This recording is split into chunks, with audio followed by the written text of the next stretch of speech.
जय जगत गुरु, जय भारत। भारत देश के आप मेरे सभी भाई बहनों बुजुर्गों को मेरा प्यार भरा राम राम नमस्कार। भाई और बहनों, मैं पवन दास और आज हम बात करेंगे श्री भागवत सुधा सागर पे। आप देख रहे होंगे पीछे स्क्रीन पे श्री भागवत सुधा सागर। एक अनमोल कथा आज आपको सुनाई जाएगी। आपने आज से पहले वो कथा, ये जितने भी तथाकथित धर्मगुरु हैं, भागवत की कथा कहने वाले हैं, शंकराचार्य हैं, महामंडलेश्वर हैं, संत और महंत हैं, अपने नाम से पहले 1008 की उपाधि धारण किए हुए हैं, इन्होंने आपको नहीं सुनाई। ये केवल आपको मीठी मीठी बातें बता के, मीठी मीठी कथा और कहानियां सुना के केवल अपनी दान पेटियों तक सीमित हैं।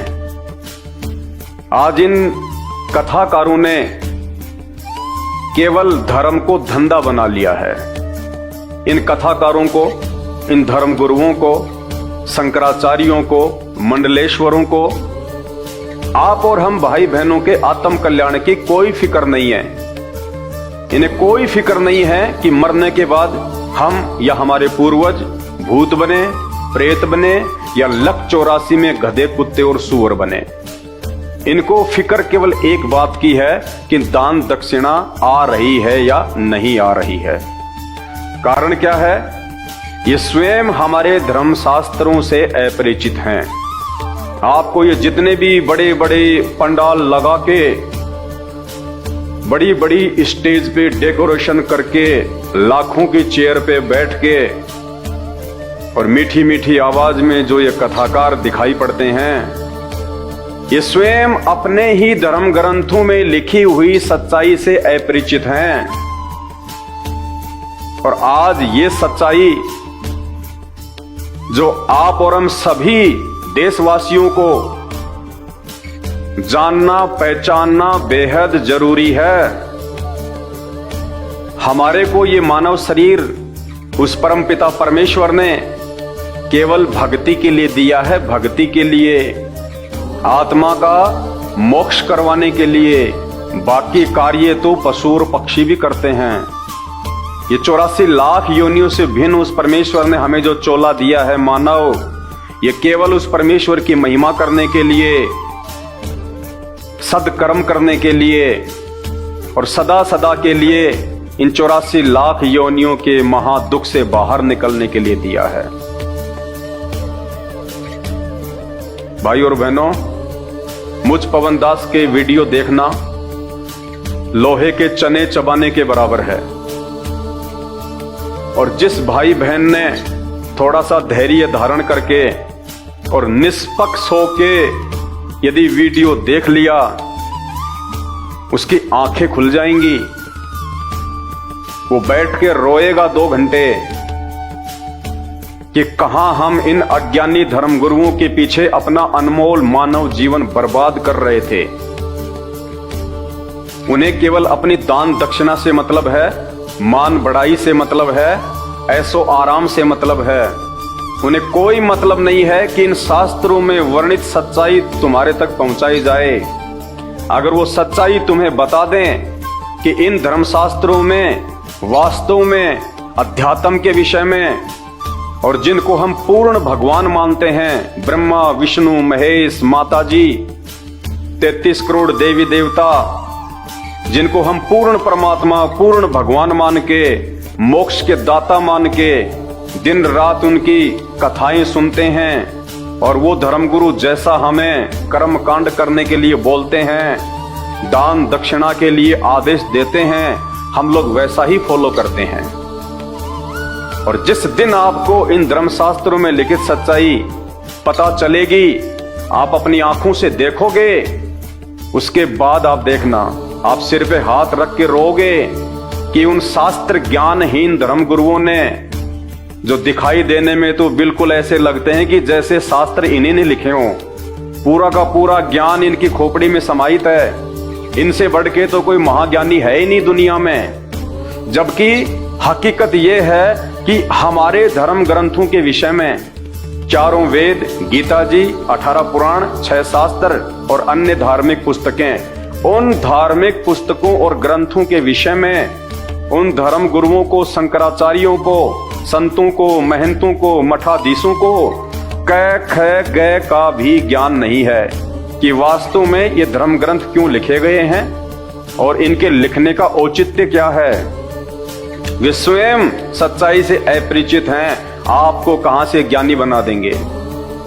और आज इन धर्म ग्रंथों में वर्णित जो सच्चाई जो सन 1994 से भगत समाज के सामने निकल के आ रही है, देश और दुनिया में जा रही है, टीवी चैनलों के माध्यम से सार्वजनिक तौर पे लोगों को समझाया जा रहा है। ये शुभ कार्य, ये पुण्य कार्य, ये धर्मार्थ का कार्य, ये परमार्थ का कार्य आज इस पूरे विश्व में केवल एकमात्र ऐसा धर्मगुरु है जो आप और हम जीवों के आत्म कल्याण के लिए संघर्ष कर रहे हैं। और उस महान महापुरुष जगत गुरु का नाम है परम पूज्य सतगुरु रामपाल जी भगवान।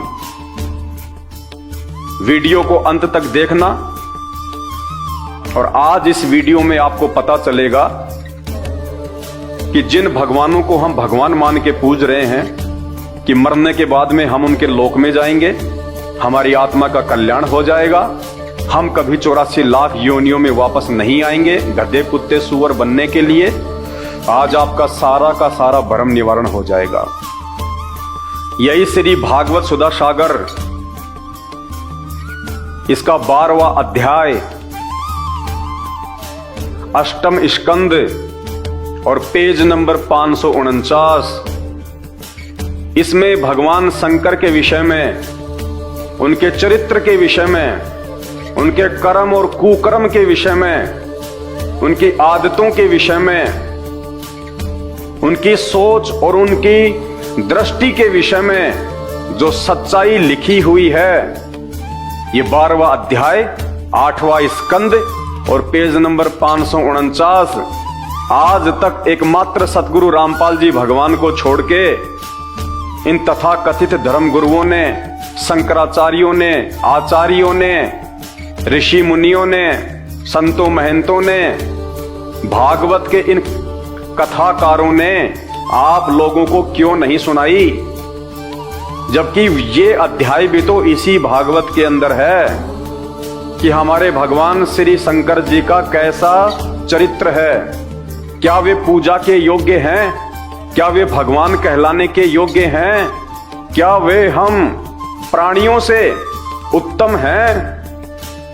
आज तक इन्होंने आपको सच्चाई नहीं बताई, जबकि इन्होंने इसको पढ़ा, उसके बावजूद भी आप लोगों को बताना उचित नहीं समझा। कारण एक ही था कि इन भगवानों की पूजा पाठ से ही तो इन नकली पंडितों का, ब्राह्मणों का, संतों का, धर्मगुरुओं का, शंकराचार्यों का धार्मिक धंधा चल रहा है। इनकी मीठी मीठी कथा कहानियां बताने से तो इनका ये रोजगार चल रहा है। और अगर इन्हीं भगवानों की वास्तविक सच्चाई कि ये कहां तक के भगवान हैं, कैसा इनका चरित्र है, ये पूजा करने के योग्य हैं या नहीं हैं, इनकी फोटोएं अपने घर में और पूजा स्थल पे रखने के योग्य हैं या नहीं हैं, क्या ब्रह्मा विष्णु महेश माता जी या 33 करोड़ देवी देवताओं की पूजा पाठ करने से, उनकी भक्ति करने से क्या जीव का आत्म कल्याण हो सकता है। इन्होंने आज तक आपको ये सच्चाई नहीं बताई। ये सच्चाई संत रामपाल जी भगवान ने आके बताई। पूरे विश्व पे उन्होंने महान परोपकार का ये कार्य किया है। तो आज हम शुरुआत करते हैं उन्हीं परम पूज्य सतगुरु रामपाल जी भगवान के आशीर्वाद से, जिन्होंने आज हमारी आंखें खोली हैं हर धर्म के धर्म ग्रंथों में लिखी हुई सच्चाई को बताकर कि बच्चों तुम किस दिशा में जा रहे हो, तुम कहां जा रहे हो। ये मानव शरीर तुम्हारा एक एक क्षण बर्बाद होता जा रहा है। तुम किन ओछी और छोटी साधनाओं में लगे हुए हो। इन भगवानों की स्वयं की मुक्ति नहीं है, ब्रह्मा विष्णु महेश 33 करोड़ देवी देवता, देवताओं का राजा इंद्र, इनका चरित्र, और मरने के बाद ये खुद भी 84 लाख योनियों में जाते हैं, इन्हीं सदग्रंथों में लिखा हुआ है। और ये नकली धर्म गुरु, ये कथावाचक, ये शंकराचार्य हमारे से उन्हीं मरणासन भगवानों की, जो स्वयं 84 लाख योनियों में जाते हैं, जन्मते और मरते हैं, जिनकी स्वयं की मुक्ति नहीं है, उन्हीं की भक्ति करवाकर हमारी और हमारे पूर्वजों की मुक्ति का ठेका लिए घूम रहे हैं। हमारे पूर्वजों को इन्होंने भूत बनवा दिया, ये शास्त्र विरुद्ध साधना करवा कर। तो मेरे प्यारे भाई और बहनों, अब जागो, सोने का समय नहीं है। ये सदग्रंथ, ये धार्मिक ग्रंथ, ये शास्त्र आप और हमारे लिए बने हैं, ताकि हम इनको पढ़ें, अपनी आंखों से देखें, इनमें क्या सच्चाई छुपी हुई है, उसके अनुसार फिर हम आगे बढ़ें। भाई और बहनों, आप में से बहुत सारे भाई बहन ऐसे हैं जिनके बच्चे शादी के लायक हो चुके हैं। यदि आपको अपनी बेटी का विवाह करना हो और आपको एक लड़के की तलाश हो, आप क्या करेंगे? क्या आप कोई भी ऐरा गैरा लड़का या किसी भी व्यक्ति के कह देने मात्र से और उस लड़के की जांच किए बिना, उसके खानदान की जांच किए बिना, उस लड़के का कैसा चरित्र है, कैसा उसका व्यवहार है, कहां तक उसने शिक्षा प्राप्त की है, क्या रोजगार करता है, लड़की का अच्छे से भरण पोषण कर पाएगा या नहीं कर पाएगा, क्या इन सब बातों को जाने बिना आप अपनी कलेजे की कोर, अपनी बेटी का हाथ किसी भी व्यक्ति के हाथ में दे देंगे?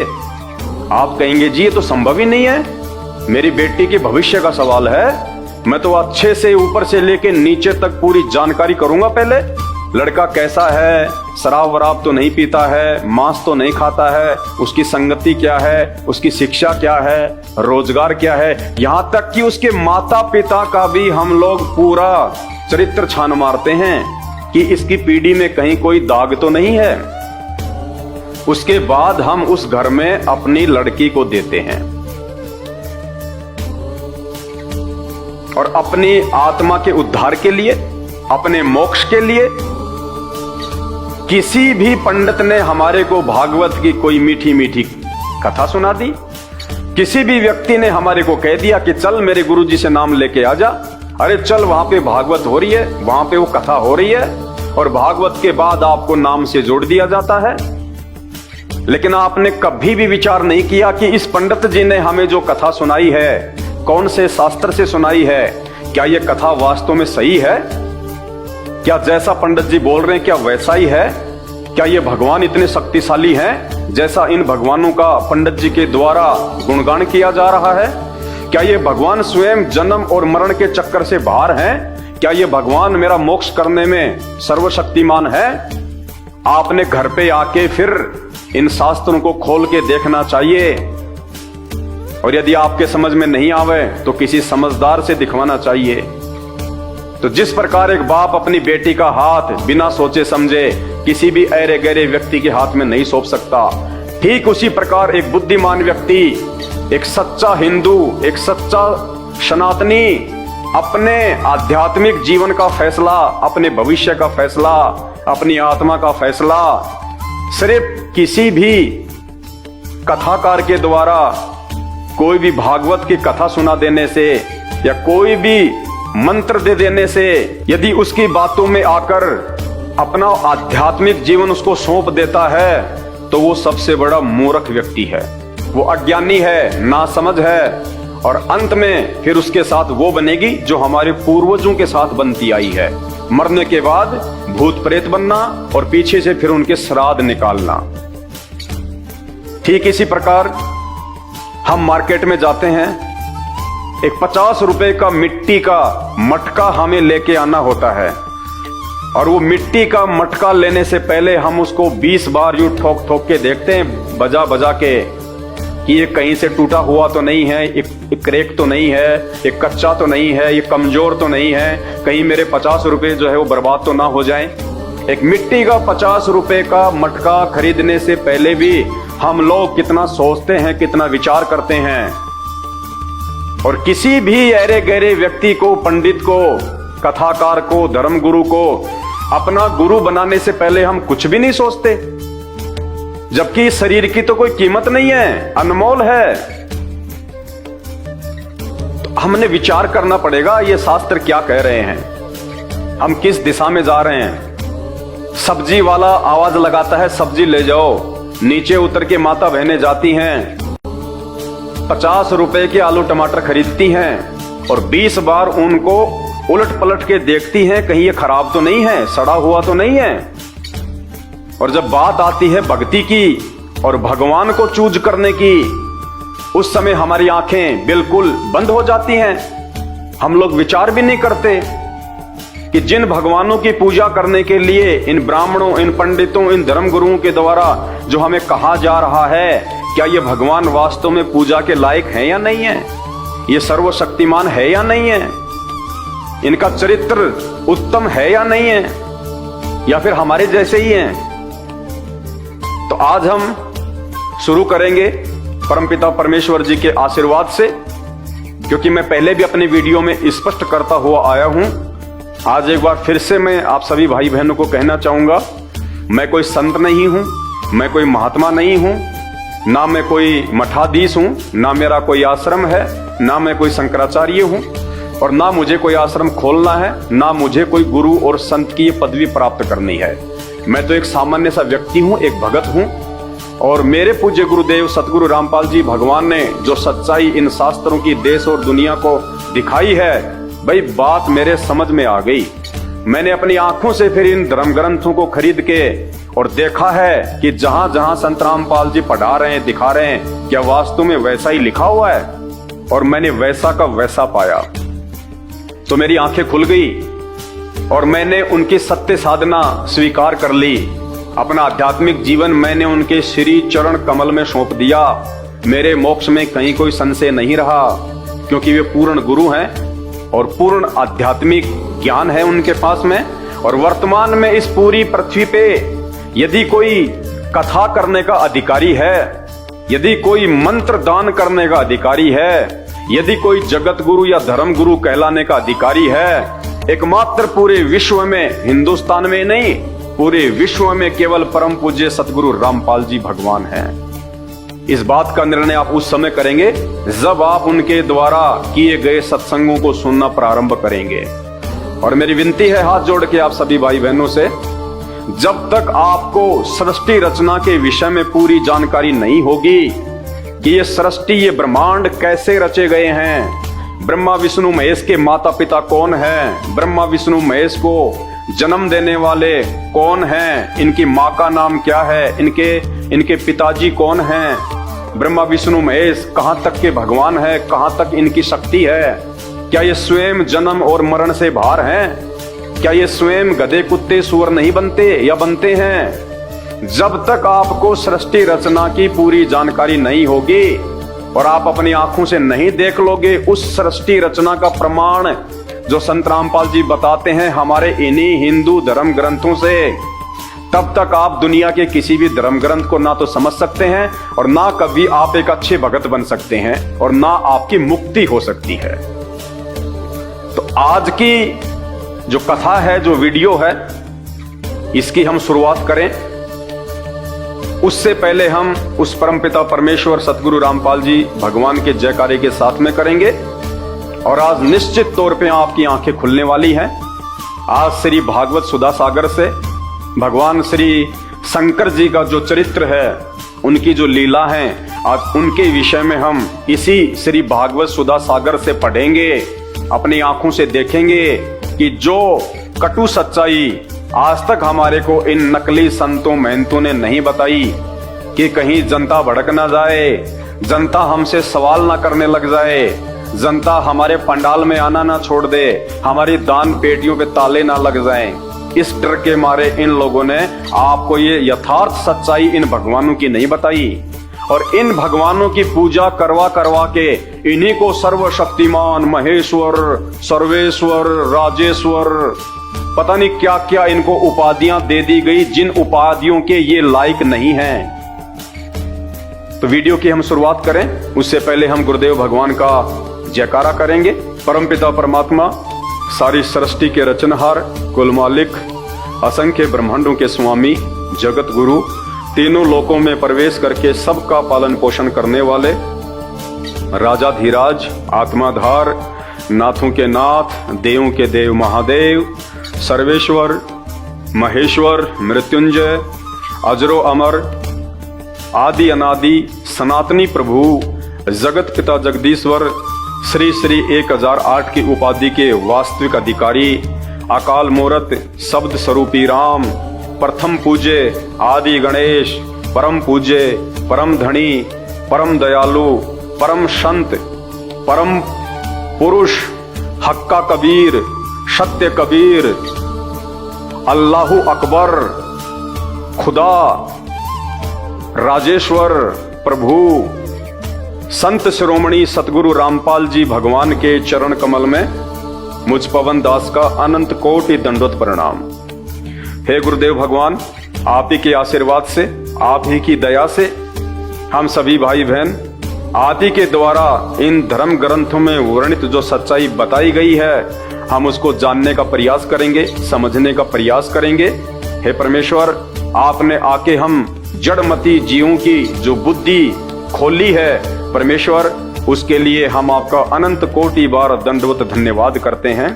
परमेश्वर, यदि आप ना होते, यदि आप इस पृथ्वी पे एक मानव की भांति एक संत का चोला धारण करके स्वयं प्रकट ना होते और हमारे को इन धर्म शास्त्रों से सच्चाई ना दिखाते, तो परमेश्वर नकली धर्म गुरुओं ने, संतों ने, शंकराचार्यों ने, भागवत के कथावाचकों ने हमारे पूर्वजों को उल्टी भक्ति साधना करवा करवा के ब्रह्मा विष्णु महेश देवी 33 करोड़ देवी देवताओं को ही परमात्मा बता के जो उनको मरने के बाद में भूत बनवा दिया है, आज उनके श्राद्ध निकाले जा रहे हैं।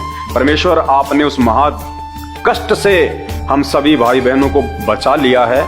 इस महा उपकार के लिए हम आपका अनंत कोटि दंडवत धन्यवाद करते हैं। तो भाई और बहनों, अब हम शुरुआत करते हैं गुरुदेव भगवान के आशीर्वाद से, क्योंकि ये मेरा ज्ञान नहीं है, ना मेरी सातों पीढ़ियों में कोई संत था, ना कोई महात्मा था, ना कोई भगत था, ना किसी ने कथाएं की। मेरे गुरुदेव भगवान ने आके ये सच्चाई बताई है। आप उनके सत्संग यूट्यूब पे जाके सुनिए, सृष्टि रचना संत रामपाल जी भगवान। जब आप यूट्यूब पे जाके लिखेंगे सृष्टि रचना, मैं बार बार सृष्टि रचना का जिक्र क्यों कर रहा हूं, क्योंकि ये मास्टर ऑफ द की है, ये मास्टर ऑफ की है इन सभी सदग्रंथों को समझने की। जिस व्यक्ति को सृष्टि रचना समझ में नहीं आएगी वो कुछ नहीं समझ पाएगा अध्यात्म के विषय में, और जिसको सृष्टि रचना समझ में आ गई, ये वेद शास्त्र, ये कुरान, ये बाइबल, ये पुराण, ये गीता जी, ये भागवत, आप यूं कहोगी कि ये तो मैंने बहुत पहले ही पढ़ रखे हैं, ऐसा महसूस होता है। तो आज गुरुदेव भगवान के द्वारा बताई गई जो कथा है, वास्तविक जो कथा है, आज उसके ऊपर हम चर्चा करेंगे। सभी भाई बहन इसको समझने का प्रयास करें, निष्पक्ष होकर, धैर्य के साथ।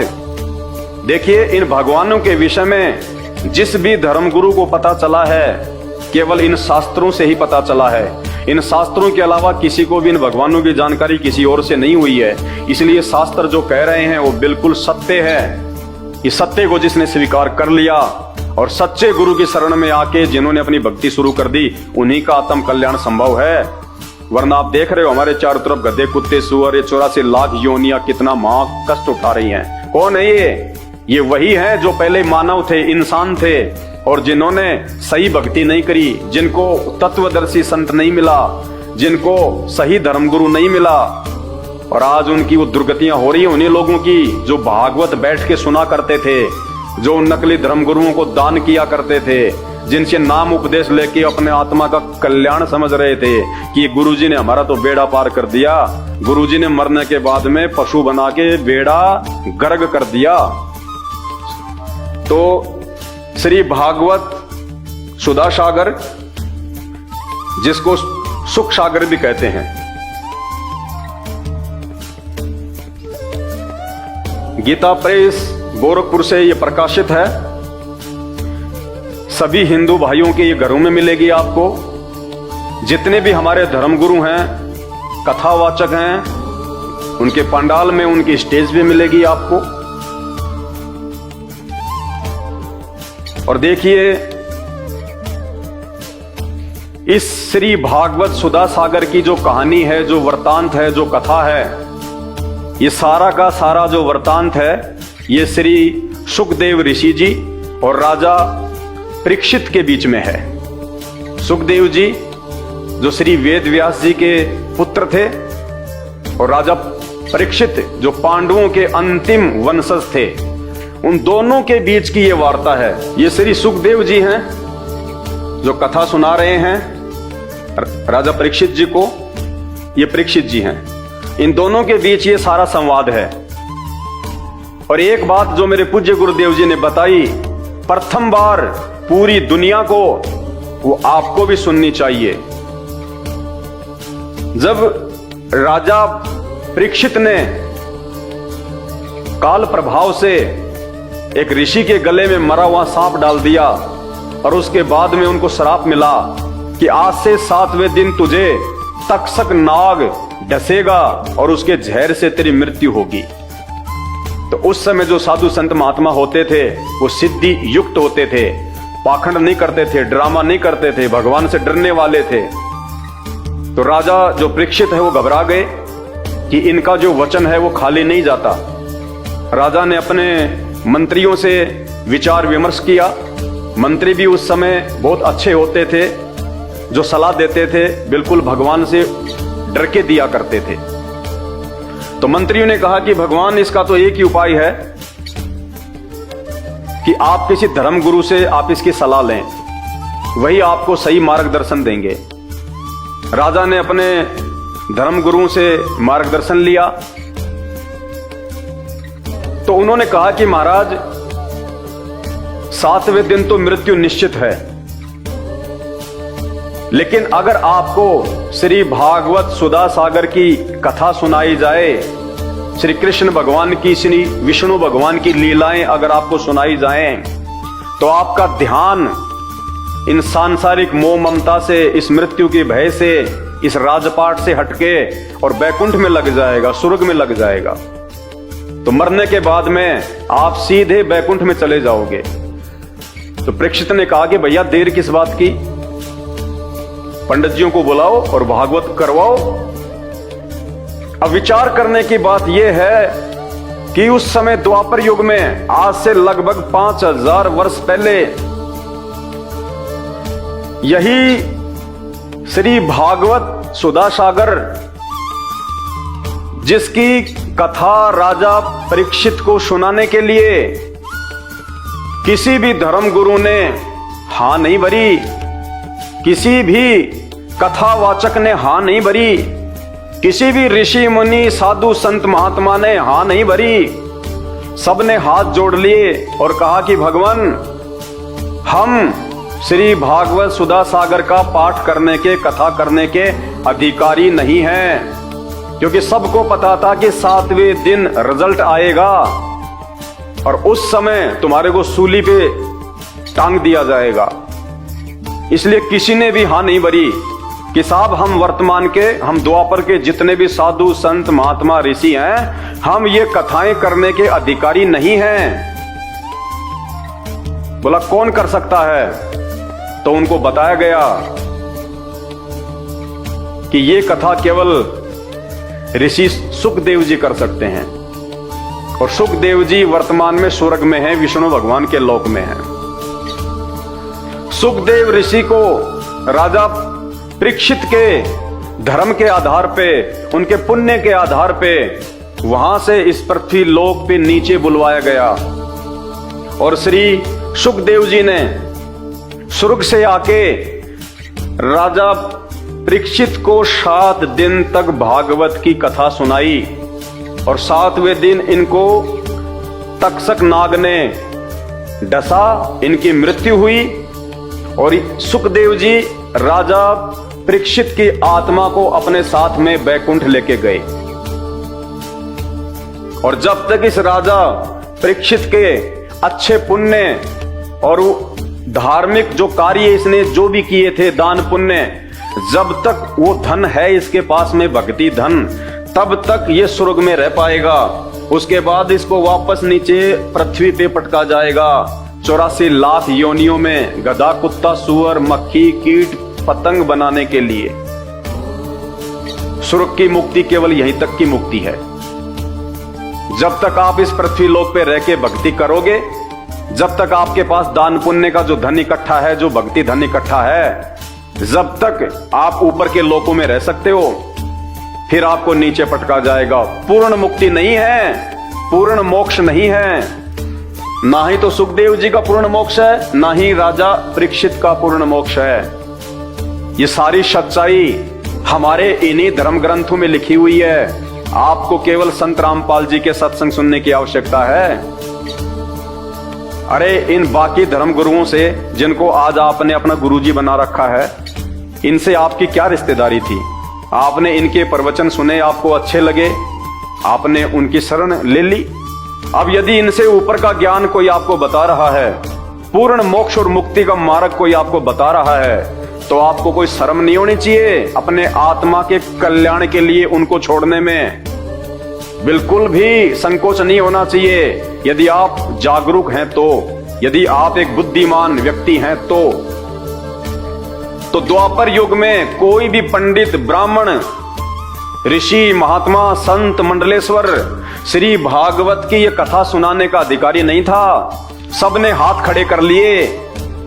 और वर्तमान में ये कलयुगी पंडित, ब्राह्मण और पंडित, जो शब्द आप बार बार मेरे मुंह से सुन रहे हैं, ये किसी जाति विशेष के लिए नहीं है। आम समाज में जो शर्मा जी वगैरह हैं, अपने नाम के आगे लगाते हैं, ये यहाँ पे उन लोगों की बात नहीं हो रही। आध्यात्मिक मार्ग में ब्राह्मण और पंडित उन लोगों को कहा जाता है जो आध्यात्मिक रूप से लोगों का गुरु बन के मार्गदर्शन करते हैं। तो वर्तमान के ये जो पंडित हैं, ये गुरु हैं, ये ब्राह्मण हैं, शंकराचार्य हैं, ये कथावाचक हैं, ये दबा के श्री भागवत सुधा सागर को अपनी कांख में और गांव गांव, गली गली, हाँ जी मैं भी कथा कर दूंगा, मैं भी कथा कर दूंगा, सिर्फ दान दक्षिणा के लिए, सिर्फ पैसों के लिए, अपनी जेब भरने के लिए। कमा के खाने में इनको जोर आता है, पसीना आता है। इन्होंने अच्छा सा रोजगार देख लिया। ये शास्त्र, इनको पता है कि ये जो समाज है ये मूर्ख है, अज्ञानी है, इनको किसी प्रकार की कोई शुद्ध बुद्ध नहीं है। जो इनको तुम बता दोगे बैठ के, उसी को ये स्वीकार कर लेंगे। इनमें इतनी सोच नहीं है कि ये अपने घर पे जाके इन शास्त्रों में देखें कि जो पंडित जी ने कथा सुनाई है, क्या वास्तव में उसका मतलब वही है। इनको पता है इन सब बातों का, इसलिए आप और हमारी मूर्खता, अज्ञानता का फायदा इन लोगों ने उठाया है। तो द्वापर युग में जहां कोई भी पंडित, और आज के पंडित, ब्राह्मण, कथावाचक, मंडलेश्वर, शंकराचार्य तो है ही क्या, इनका तो स्तर कितना नीचे गिर चुका है। द्वापर, आज से 5000 साल पहले के पंडित, ऋषि, महात्मा तो कितने अच्छे थे। उस समय भी किसी ने हां नहीं भरी। श्री कृष्ण जी के गुरु दुर्वासा ऋषि, उनसे बढ़ के कौन था उस समय, उन्होंने भी हां नहीं भरी। बड़े बड़े संत महात्मा और खुद श्री भागवत सुधा सागर के लेखक श्री वेद व्यास जी ने भी हाथ खड़े कर दिए कि महाराज मैं ये कथा कहने का अधिकारी नहीं हूं, मेरे को भगवान की तरफ से आदेश केवल इनको लिखने का है, लिपिबद्ध करने का है। ये भागवत की कथा मैं भी नहीं कर सकता। जिसने भागवत लिखी वो भी भागवत की कथा करने के अधिकारी नहीं थे, उन्होंने हां नहीं भरी। तो ये वर्तमान के छोटे मोटे संत, महंत, पंडित, ब्राह्मण, कथावाचक, शंकराचार्य, इनकी तो औकात ही क्या है जो ये भागवत को हाथ भी लगाएं। लेकिन इनको खुद को 84 लाख योनियों में जाना है, इनको खुद को गधा, कुत्ता और सुअर बनना है, और मरने के बाद इन लोगों ने हमारी भी दुर्गतियां करवानी है। तो भाई और बहनों, ये काल का, शैतान का, ये काल कौन है, शैतान कौन है, जब आप YouTube पे जाके लिखेंगे सृष्टि रचना संत रामपाल जी भगवान, आपको पता चलेगा ये ब्रह्मा विष्णु महेश के पिताजी हैं, जिसका काल कहते हैं, जिसको शैतान, मुसलमान धर्म में जिसको शैतान कहते हैं, हम हिंदू जिसको काल कहते हैं। आपको पता चलेगा इसने हमारे को बांध रखा यहां पे, इन नकली पंडितों के माध्यम से, इन आधे अधूरे भगवानों के माध्यम से, ब्रह्मा विष्णु महेश और देवी देवताओं की भक्ति में लगा के, जबकि ये सब जन्म और मरण में हैं। तो सुखदेव ऋषि को बुलाया गया बैकुंठ से कथा करने के लिए भागवत की। तो आप खुद विचार करो कि वर्तमान में कौन अधिकारी होगा भागवत करने का? सिर्फ संत रामपाल जी। ये पूर्ण परमात्मा हैं, पूर्ण परमेश्वर हैं, पूर्ण गुरु हैं, पूर्ण संत हैं। इनके अलावा इन शास्त्रों को कोई हाथ भी लगाने का अधिकारी नहीं है कथा के रूप में। और अब आगे जब हम इसमें बढ़ेंगे भाई और बहनों, आपको पता चलेगा जिस ब्रह्मा विष्णु महेश को हम पूर्ण परमात्मा मान के, पूर्ण भगवान मान के, देखो भगवान तो हैं ये, क्योंकि तीन लोक की जो सृष्टि है उसका कुछ हद तक ये संचालन कर रहे हैं अपनी माता दुर्गा के आदेश से। लेकिन ये समर्थ नहीं है, ये पूर्ण परमात्मा नहीं है, ये जन्म और मरण के इस महाचक्र से बाहर नहीं है। तो इनकी भक्ति से हमारा जन्म मरण कैसे कटेगा? और इनकी जब हम पूजा करेंगे तो इनके गुण हमारे अंदर आएंगे। देखो, जिसकी भी हम पूजा करेंगे तो उसके जो गुण हैं, उसका जो चरित्र है, वैसे ही हम बन जाएंगे जिसको हम फॉलो करेंगे। तो आज एक छोटी सी झलक है श्री भागवत सुधा सागर 12वां अध्याय 8वां स्कंद पेज नंबर 549। आप देखिएगा भगवान शंकर के विषय में इस पवित्र ग्रंथ में क्या लिखा हुआ है, और उसके बाद आप खुद निर्णय करना, क्या ऐसे चरित्र वाला पूर्ण भगवान हो सकता है, पूर्ण परमात्मा हो सकता है? जो कर्म इन्होंने किया, क्या आप वो कर सकते हैं? आज शर्म आ जाएगी आपको, शर्म। मुझे भी ये पढ़ाते वक्त मुझे शर्म आएगी, शर्म। माता बहनों के सामने बोल के भी नहीं सुना सकते। ऐसे कर्म हमारे भगवान शंकर ने किए हैं, जिनको हम भगवान मान के सर्वेश्वर, महेश्वर, मृत्युंजय, अजरो अमर, पूर्ण ब्रह्म, अपनी आंखों से देखना। जो संत रामपाल जी भगवान ने दिखाया, बताया, ये शास्त्र संत रामपाल जी ने नहीं लिखे, ये शास्त्र वेद व्यास जी ने लिखे हैं, ऋषि मुनियों ने लिखे हैं। संत रामपाल जी तो केवल बता रहे हैं कि ये क्यों लिखे गए, और इनमें जो लिखी गई सच्चाई है वो इंसानों के लिए है, जानवरों के लिए नहीं है।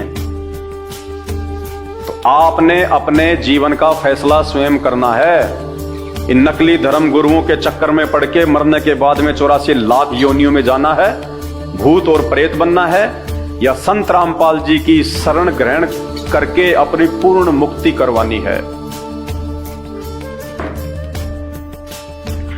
गीता प्रेस गोरखपुर से ये प्रकाशित है, और ये उनके फोन नंबर हैं, उनकी ईमेल आईडी है, क्योंकि ये ना तो मुझ पवन दास ने लिखा है, ना मेरे पूज्य गुरुदेव भगवान संत रामपाल जी ने लिखा है। ये गीता प्रेस गोरखपुर वालों ने छापा है, वेद व्यास जी ने लिखा है, और इन पंडितों ने आपको सुनाया है, आपको पढ़ाया है।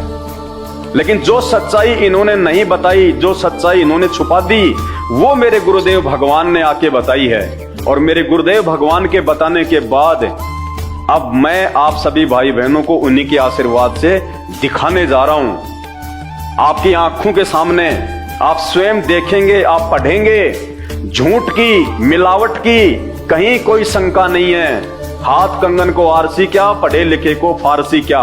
आपकी आंखों के सामने जो पेज नंबर आपको जो बताया गया है, जो अध्याय बताया गया है, आप मार्केट से इसको खरीद के 200-250 रुपए में आएगा। अपनी आंखों से देखिए, आपका मोतिया बिंद हट जाएगा और आंसू गिरेंगे आपके कि हे भगवान, हम इन कथावाचकों को स्वयं ही भगवान मान रहे थे कि ये तो ब्रह्मा विष्णु महेश के अवतार हैं जो ये कथाएं कर रहे हैं, और ये तो आम व्यक्ति से भी नीचे गिरे हुए हैं, आम व्यक्ति से भी नीचे गिरे हुए हैं ये कथावाचक। इनको तो जरा भी ज्ञान नहीं है, जरा सा भी, जब आप ये देखेंगे अपनी आंखों से।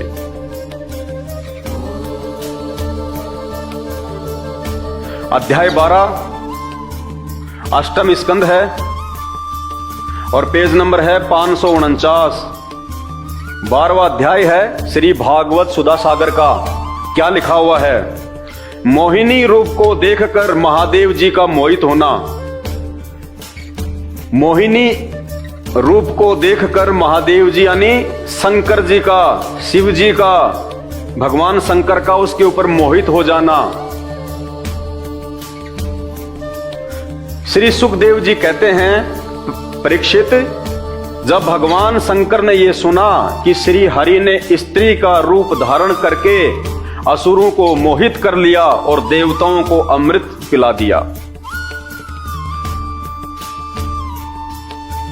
जब समुद्र मंथन हुआ था उस समय अमृत का जो घड़ा है वो निकला था और विष का घड़ा निकला था।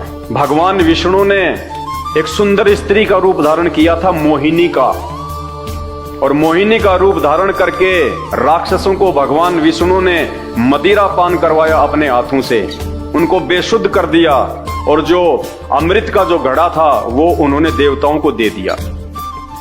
और उस समय भगवान शंकर ने समुद्र मंथन के दौरान जो विष निकला था, जहर, उसको अपने कंठ में रोक लिया था, जिस कारण से वो बेशुद्ध थे।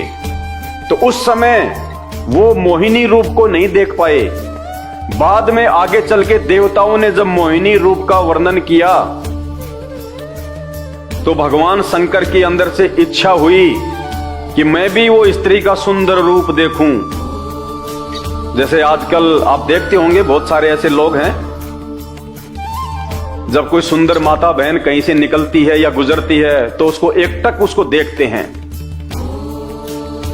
या जैसे कोई हीरोइन आ गई बहुत सुंदर, ऐश्वर्या राय आ गई, सन्नी लियोन आ गई, तो क्या करेंगे ये लड़के और लड़कियां? दौड़ दौड़ के जाएंगे। उस दिन स्कूल भी नहीं जाएंगे, कॉलेज भी नहीं जाएंगे और उनको देखने के लिए जाएंगे, उनकी सुंदरता को देखने के लिए।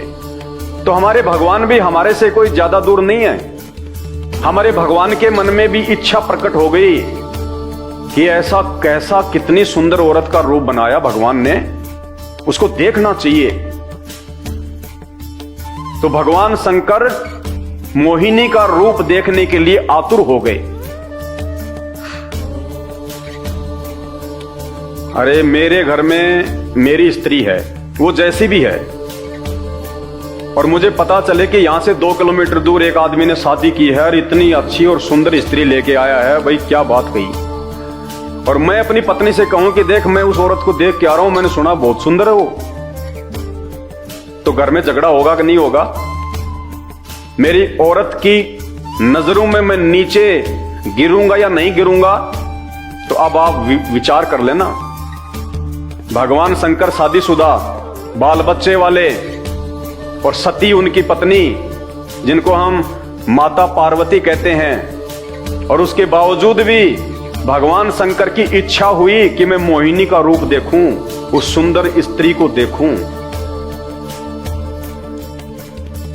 परीक्षित, जब भगवान शंकर ने यह सुना कि श्री हरि ने स्त्री का रूप धारण करके असुरों को मोहित कर लिया और देवताओं को अमृत पिला दिया, तब वे सती देवी के साथ बैल पर सवार हो समस्त भूत गणों को लेकर वहां से गए। वहां भगवान मधुसूदन यानी विष्णु जी निवास करते हैं।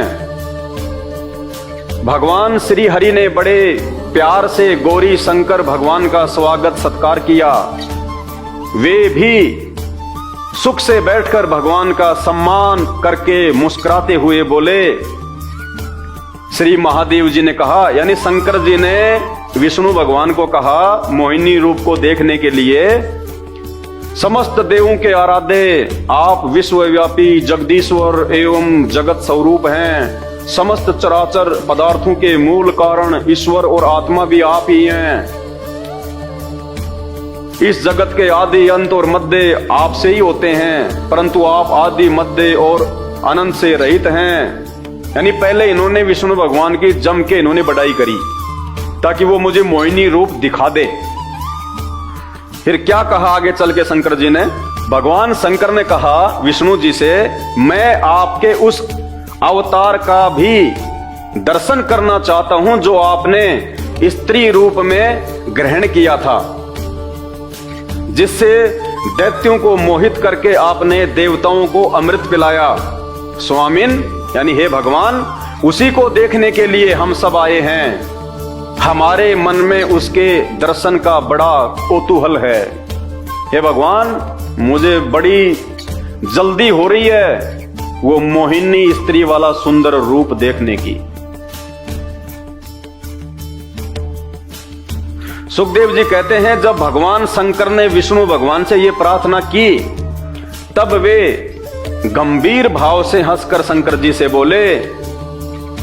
श्री विष्णु भगवान ने कहा, शंकर जी, उस समय अमृत का कलश दैत्यों के हाथ में चला गया था, अतः देवताओं का काम बनाने के लिए और दैत्यों का मन एक नए कौतूहल की ओर खींच लेने के लिए ही मैंने वह स्त्री रूप धारण किया था।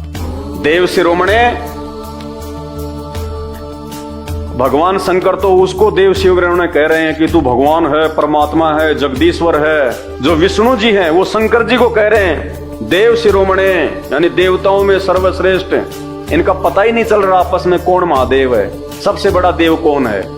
वो उसको महादेव कह रहा है, वो उसको महादेव कह रहा है। विचार करना इन बातों पे, लिखा हुआ ये। आप उसे देखना चाहते हैं, इसलिए मैं आपको वह रूप दिखाऊंगा। विष्णु जी बोले, शंकर जी, अब आप इतनी दूर से चल के आए हो माता जी के साथ में, अपने भूतों के साथ में, गणों के साथ में, आपको मैं वो रूप जरूर दिखाऊंगा। वह रूप तो कामी पुरुषों का ही आदरणीय है। पुण्यात्माओं, ध्यान से देखना मेरे भाई और बहनों, जागो इन शास्त्रों को पढ़ के। भगवान विष्णु ने शंकर जी से क्या कहा कि शंकर भगवान, जो रूप मैंने मोहिनी का बनाया था वह रूप तो कामी पुरुषों का ही आदरणीय है। यानी भगवान आप क्या करोगे वो रूप देख के? जो रूप मैंने जो बनाया था उन असुरों को पागल बनाने के लिए, मूर्ख बनाने के लिए, उनको काम वासना के माध्यम से उनको फंसाने के लिए, कहते हैं वो तो कामी पुरुषों का रूप है। यानी वो रूप तो गंदे व्यक्तियों के लिए है, कुचरित्र व्यक्तियों के लिए है, मवालियों के लिए है, बुद्धिहीन लोगों के लिए है, जो काम वासना में अंदर ही अंदर जो मरते रहते हैं उनके लिए है भगवान। फिर भी शंकर भगवान नहीं माने और कहा कि नहीं देखूंगा। पुण्यात्मा विचार करना, ये चरित्र दिखाया जा रहा है भगवान शंकर का, छुपा हुआ नहीं है, आपकी आंखों के सामने है। ये सदग्रंथ झूठ नहीं बोल रहे। विष्णु भगवान स्वयं कह रहे हैं कि वह रूप तो कामी पुरुषों का आदरणीय है। कामी पुरुष कौन होता है? जो किसी भी औरत को देख के अपना आपा खो दे, जो कोई भी उल्टा सीधा काम कर बैठे उसके साथ में, जो विषय वासनाओं का दास हो, उसको कहते हैं कामी पुरुष। लेकिन शंकर भगवान ने वो कामी पुरुष बनना भी स्वीकार कर लिया उस रूप को देखने के लिए। इतना सा भी विचार नहीं किया उन्होंने कि विष्णु जी क्या बोल रहे हैं। देखिए आगे, वह रूप तो कामी पुरुषों का ही आदरणीय है, क्योंकि वह काम भाव को उत्तेजित करने वाला है। भगवान विष्णु ने कहा कि शंकर जी, वो जो रूप मैंने बनाया था ना, वो तो मन में वासना पैदा करने का है, गंदी सोच और गंदी प्रवृत्ति को जो है वो पैदा करने वाला है, मन को बिगाड़ने वाला है। भगवान शंकर ने वो भी स्वीकार कर लिया कि आज मेरे को मेरा मन ही बिगाड़ना है। सुखदेव जी कहते हैं, इस तरह कहते कहते भगवान विष्णु वहीं अंतर ध्यान हो गए। अब भगवान विष्णु ने देखा कि ये मानने वाले तो है नहीं है, हठ योगी हैं, इन्होंने जो जिद कर ली वो तो पक्की है। तो ये कह के भगवान विष्णु अंतर ध्यान होके अपने महल के अंदर चले गए और महल के अंदर जाके फिर उन्होंने मोहिनी का रूप धारण किया और बाहर प्रकट हो गए एक बाग में। इस तरह कहते कहते विष्णु भगवान वहीं अंतर्ध्यान हो गए और भगवान शंकर सती के साथ चारों ओर दृष्टि दौड़ाते हुए वहीं बैठे रहे। अपनी पत्नी सती के साथ में भगवान शंकर वहीं बैठे रहे कि आज तो देख के जाना है। इतने में ही उन्होंने देखा, इतने में शंकर भगवान ने क्या देखा? इतने में ही उन्होंने देखा कि सामने एक बड़ा सुंदर उपवन है उसमें भांति भांति के वृक्ष लगे हैं और जो रंग बिरंगे फूल और लाल लाल कोपलों से भरे पूरे हैं। उन्होंने ये भी देखा कि उस पर उपवन में एक सुंदर स्त्री गेंद उछाल उछाल कर खेल रही है। भगवान शंकर ने क्या देखा कि सामने एक बहुत बड़ा बाग था, तरह तरह के फूल थे, फल थे सुंदर। और फिर उन्होंने क्या देखा कि एक सुंदर स्त्री गेंद को हाथ में लेके उछाल उछाल के खेल रही है। कौन थी वो सुंदर स्त्री? वो भगवान विष्णु ने मोहिनी का रूप धारण किया था। अब देखना आगे। उन्होंने यह भी देखा कि उस उपवन में एक सुंदर स्त्री गेंद उछाल उछाल कर खेल रही है। वह बड़ी ही सुंदर साड़ी पहने हुए हैं और उसकी कमर में करदनी की लड़ियां लटक रही हैं। गेंद के उछालने और लपक कर पकड़ने से उसके स्तन और उन पर पड़े हुए हार हिल रहे हैं, ऐसा जान पड़ता था। पुण्यात्माओं, लिखने वाले को भी शर्म नहीं आई, लेकिन क्या करे बेचारा, आदेश भगवान का, लिखना उसकी मजबूरी। ये शब्द लिखे नहीं जाने चाहिए कि जब वो मोहिनी रूप में भगवान विष्णु सुंदर स्त्री गेंद को हाथ में लेके उछाल उछाल कर खेल रही थी, तो उसके उछलने के कारण उसके जो स्तन थे वो भी उछल रहे थे। बताओ, ये बातें इन शास्त्रों में लिखने की है क्या? हमारे घर में हमारी माता बहनें अपने बच्चों को खिलाती है, उनके साथ में वो क्रिकेट खेलती है, स्तन तो उनके भी हैं और वो तो एक स्वाभाविक सी बात है, स्तन तो उनके भी उछलेंगे। तो क्या उसका प्रचार किया जाना चाहिए क्या कि जब मेरी मां मुझे खिला रही थी तो उसके स्तन ऐसे उछल रहे थे? पुण्यात्माओं, विचार कर लेना, अगर अपना मानव जीवन सफल करना है तो धरती पे आज भगवान आया हुआ स्वयं। राम और श्री कृष्ण जी भी इंसान बन के आए थे, जानवर बन के नहीं आए थे। आज भी भगवान आएगा तो इंसान बन के आएगा और इंसान रूप में संत रामपाल जी धरती पे प्रकट हैं। इन भगवानों के भगवान ये ब्रह्मा विष्णु महेश तो उनके नाखून के बराबर भी नहीं है, उनकी पावर, उनकी समर्थता के आगे। यह आपको उस समय पता चलेगा जब आप अपने धर्म ग्रंथों को अपनी आंखों से देखोगे।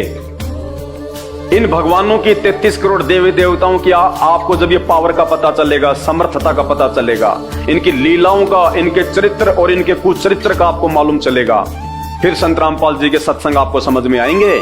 यूट्यूब पे जाके सर्च कर लेना, सृष्टि रचना संत रामपाल जी भगवान, वरना गधा कुत्ता सुअर बनने से अगले जन्म में नहीं बच पाओगे। ये कटु सत्य है। क्या कह रहे हैं वेदव्यास जी?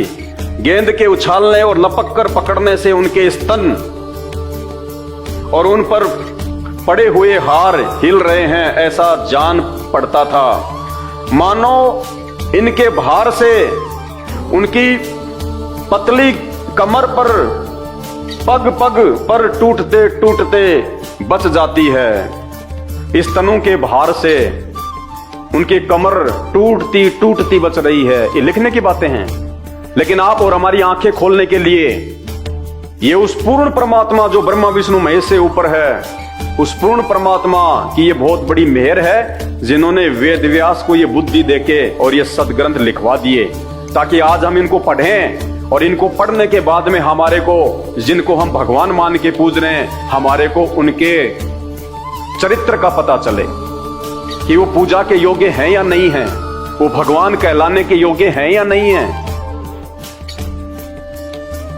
वह अपने लाल लाल पलवों के समान सुकुमार चरणों से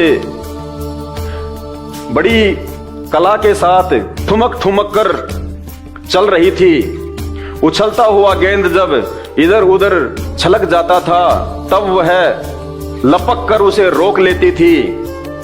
इससे उसकी बड़ी बड़ी चंचल आंखें कुछ उदगन सी हो रही थी।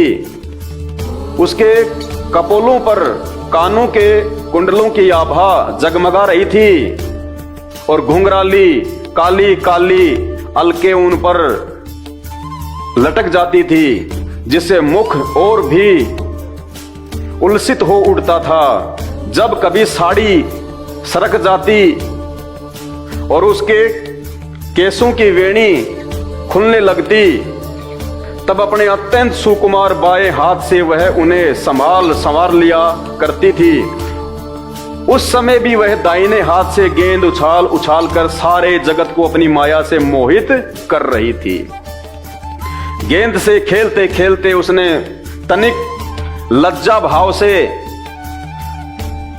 मुस्कुराकर तिरछी नजर से शंकर जी की ओर देखा।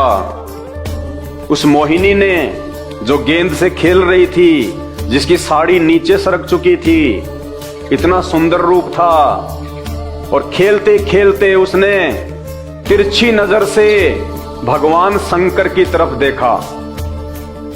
फिर क्या हुआ? बस उनका मन हाथ से निकल गया। किसका? शंकर जी का। ये शंकर भगवान का मन उनके हाथ से निकल गया। शंकर भगवान अपने होशो हवास खो बैठे उस औरत की सुंदरता को देख के, उसके यौवन को देख के, उसको रूप को देख के। अरे आजकल के नौजवानों को क्या दोष दें जब हमारे भगवानों का मन उनके हाथ से निकल गया एक सुंदर औरत को देख के। तो आज के नौजवान युवाओं को कौन क्या दोष दे सकता है? भाई, जिसकी हम पूजा करेंगे और जिसका जैसा चरित्र है वैसा ही तो आज हमारा होगा।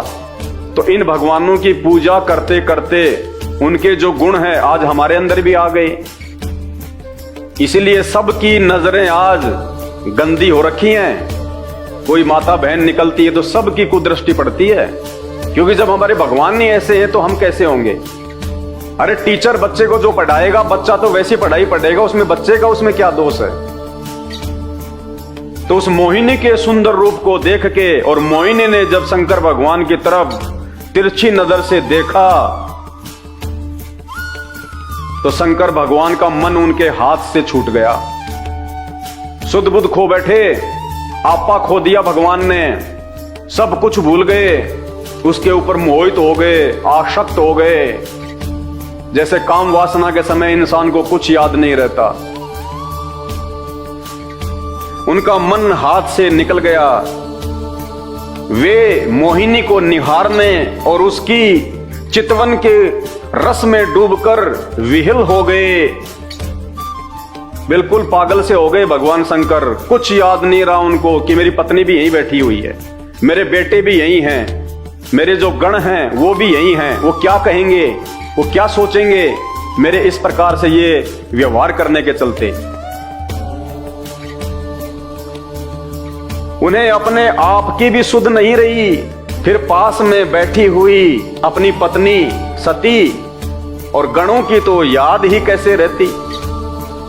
वेदव्यास जी कह रहे हैं कि उस मोहिनी के रूप को देख के भगवान शंकर इतने कामुक हो गए, इतने वासना ग्रस्त हो गए, बेसुध हो गए।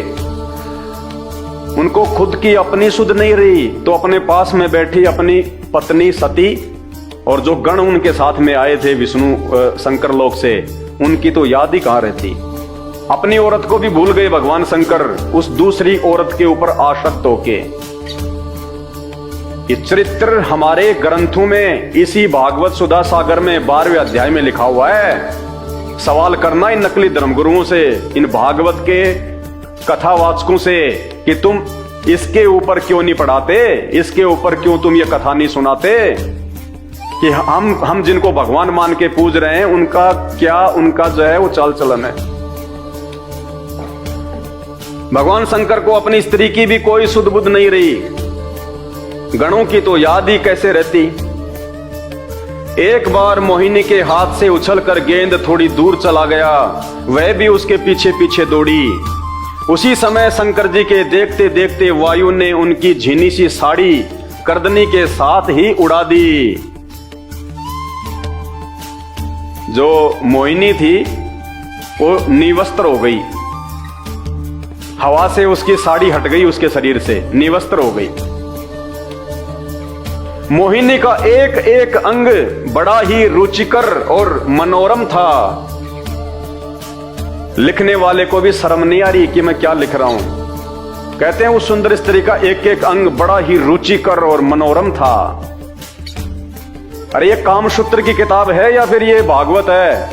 ये पंडित लोग ये कामसूत्र की कथा करते हैं या फिर भागवत की करते हैं? अगर किसी व्यक्ति का ऐसा चरित्र यदि कोई किसी के सामने बताए, वो उसके घर पे कभी वो जिंदगी में नहीं जाएगा। कोई अपनी बेटी का रिश्ते करने जा रहा है और पड़ोसी आके उसको उस लड़के के चरित्र के बारे में बताए कि साहब ऐसे ऐसे एक समय एक स्त्री आ गई थी हमारे यहाँ और इतनी सुंदर थी, हवा तेज चल रही थी, उसकी साड़ी हट गई, निवस्त्र हो गई और ये लड़का उस समय उसके एक एक अंग को निहारने लग गया, पागल सा हो गया, बेसुध हो गया। वो बाप अपनी बेटी की शादी उसे करेगा क्या? जिंदगी में नहीं करेगा, उस घर में भी नहीं जाएगा और दोबारा। और हम भगवान मान के पूज रहे हैं। देखते जाइए आगे आगे, ये तो शुरुआत है, ट्रेलर है। मोहिनी का एक एक अंग बड़ा ही रुचिकर और मनोरम था, जहां आंखें लग जाती लगी ही रहती। यही नहीं, मन भी वहीं रमण करने लगता। उसको इस दशा में देखकर भगवान शंकर उसकी ओर अत्यंत आकृष्ट हो गए। मोहिनी को नंगा देखकर, निवस्त्र देखकर और भगवान शंकर उसके ऊपर फिदा हो गए। आकृष्ट मानी आकर्षित हो गए, वो फिदा हो गए। उन्हें मोहिनी भी अपने प्रति आसक्त जान पड़ती थी। उसने शंकर जी का विवेक छीन लिया। भाई ध्यान से पढ़ना मेरे हिंदू भाइयों, उस एक स्त्री ने, जिसको हम भगवान कहते हैं कि वो भगवान सबको सद्बुद्धि देता है, सबको वो बुद्धि दे देता है, उस एक स्त्री ने हमारे उस भगवान की बुद्धि छीन ली, उसका विवेक छीन लिया। सोचने समझने की शक्ति भगवान की खत्म। इसीलिए तो आज इस देश का बेड़ा गर्क हो गया है। भगवान शंकर का विवेक छीन लिया उसने, बुद्धि छीन ली भगवान शंकर की। अरे भगवानों की अगर कोई बुद्धि छीन ले तो फिर ये लोक कौन चलाएगा? जीवों को कौन संभालेगा? और जिसकी बुद्धि छीन जाती है उसको पागल कहते हैं। ये शास्त्रों में लिखा हुआ है। एक स्त्री ने, उस स्त्री के रूप ने, और जिसको हम भगवान कहते हैं, सबका उत्पत्तिकर्ता कहते हैं, उस भगवान का विवेक छीन लिया उसकी सुंदरता ने। ये कहां तक के भगवान है? जो भगवान एक स्त्री के ऊपर आसक्त हो जाए वो भगवान नहीं, वो कामी पुरुष होता है। तो एक स्त्री ने भगवान की बुद्धि छीन ली। बस हमारे भगवानों के पास में इतनी ही पावर है कि एक स्त्री ने हमारे भगवान का विवेक छीन लिया, उसकी बुद्धि छीन ली। उसने शंकर जी का विवेक छीन लिया। वे उसके हाव भाव से कामातुर हो गए। कामातुर सेक्स के लिए तैयार हो गए, भावनाओं में बह गए। शुद्ध बुद्ध खो दी भगवान ने। कामातुर का क्या अर्थ होता है आप सब जानते हैं।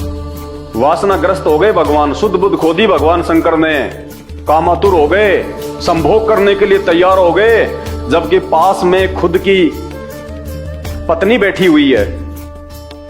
क्या सोचा होगा माता सती ने, माता पार्वती ने? क्या इज्जत रही होगी भगवान शंकर की माता सती की नजरों में? खुद की औरत पास में बैठी हुई है और वे एक दूसरी औरत के ऊपर आसक्त हो गए, संभोग के लिए तैयार हो गए। उसके अलावा उनकी दृष्टि कहीं जा ही नहीं रही। उनका विवेक छिन गया। वो भूल गए कि यहां पे मेरी पत्नी भी बैठी हुई है। बस इतनी बुद्धि होती है भगवानों में। अरे इनसे ज्यादा बुद्धि तो एक आम व्यक्ति में होती है। वो भी ऐसी घटिया हरकत नहीं करता। उसको भी समाज का भय होता है, माता पिता का भय होता है कि कल को समाज मेरे विषय में क्या सोचेगा, क्या कहेगा। वो भी सोच समझ के काम करता है। और भगवान तो अपनी ही पत्नी और अपने ही जो सेवादार थे, जो गण थे, उनके सामने ही बेसुध हो गए। उसने शंकर जी का विवेक छीन लिया। वे उसके हाव भाव से कामातुर हो गए और भवानी के सामने ही लज्जा छोड़कर उसकी ओर चल पड़े। भगवानी यानी सती पार्वती भवानी के सामने, अपनी पत्नी के सामने ही लज्जा को छोड़ के, शर्म को छोड़ के और उसकी ओर चल पड़े, मोहिनी के पीछे चल पड़े, अपनी पत्नी को भी छोड़ के। भाइयों, मेरे ऊपर गुस्सा करने का या फिर क्रोध करने का कोई मतलब नहीं है। ये मेरे बाप दादाओं ने नहीं लिखे, ये वेद व्यास जी ने लिखे हैं। और आपके जो महाराज जी हैं, जो ये कथावाचक हैं, ये आपको दिन रात सुनाते हैं। गीता प्रेस गोरखपुर वालों ने इसको छापा है, उनके मोबाइल नंबर भी हैं, फोन नंबर भी हैं, ईमेल भी हैं, उनसे संपर्क करना कि अगर ये गलत है तो तुमने क्यों छापा। फिर वो आपको जवाब देंगे ये गलत है या सही है। आगे पढ़िए।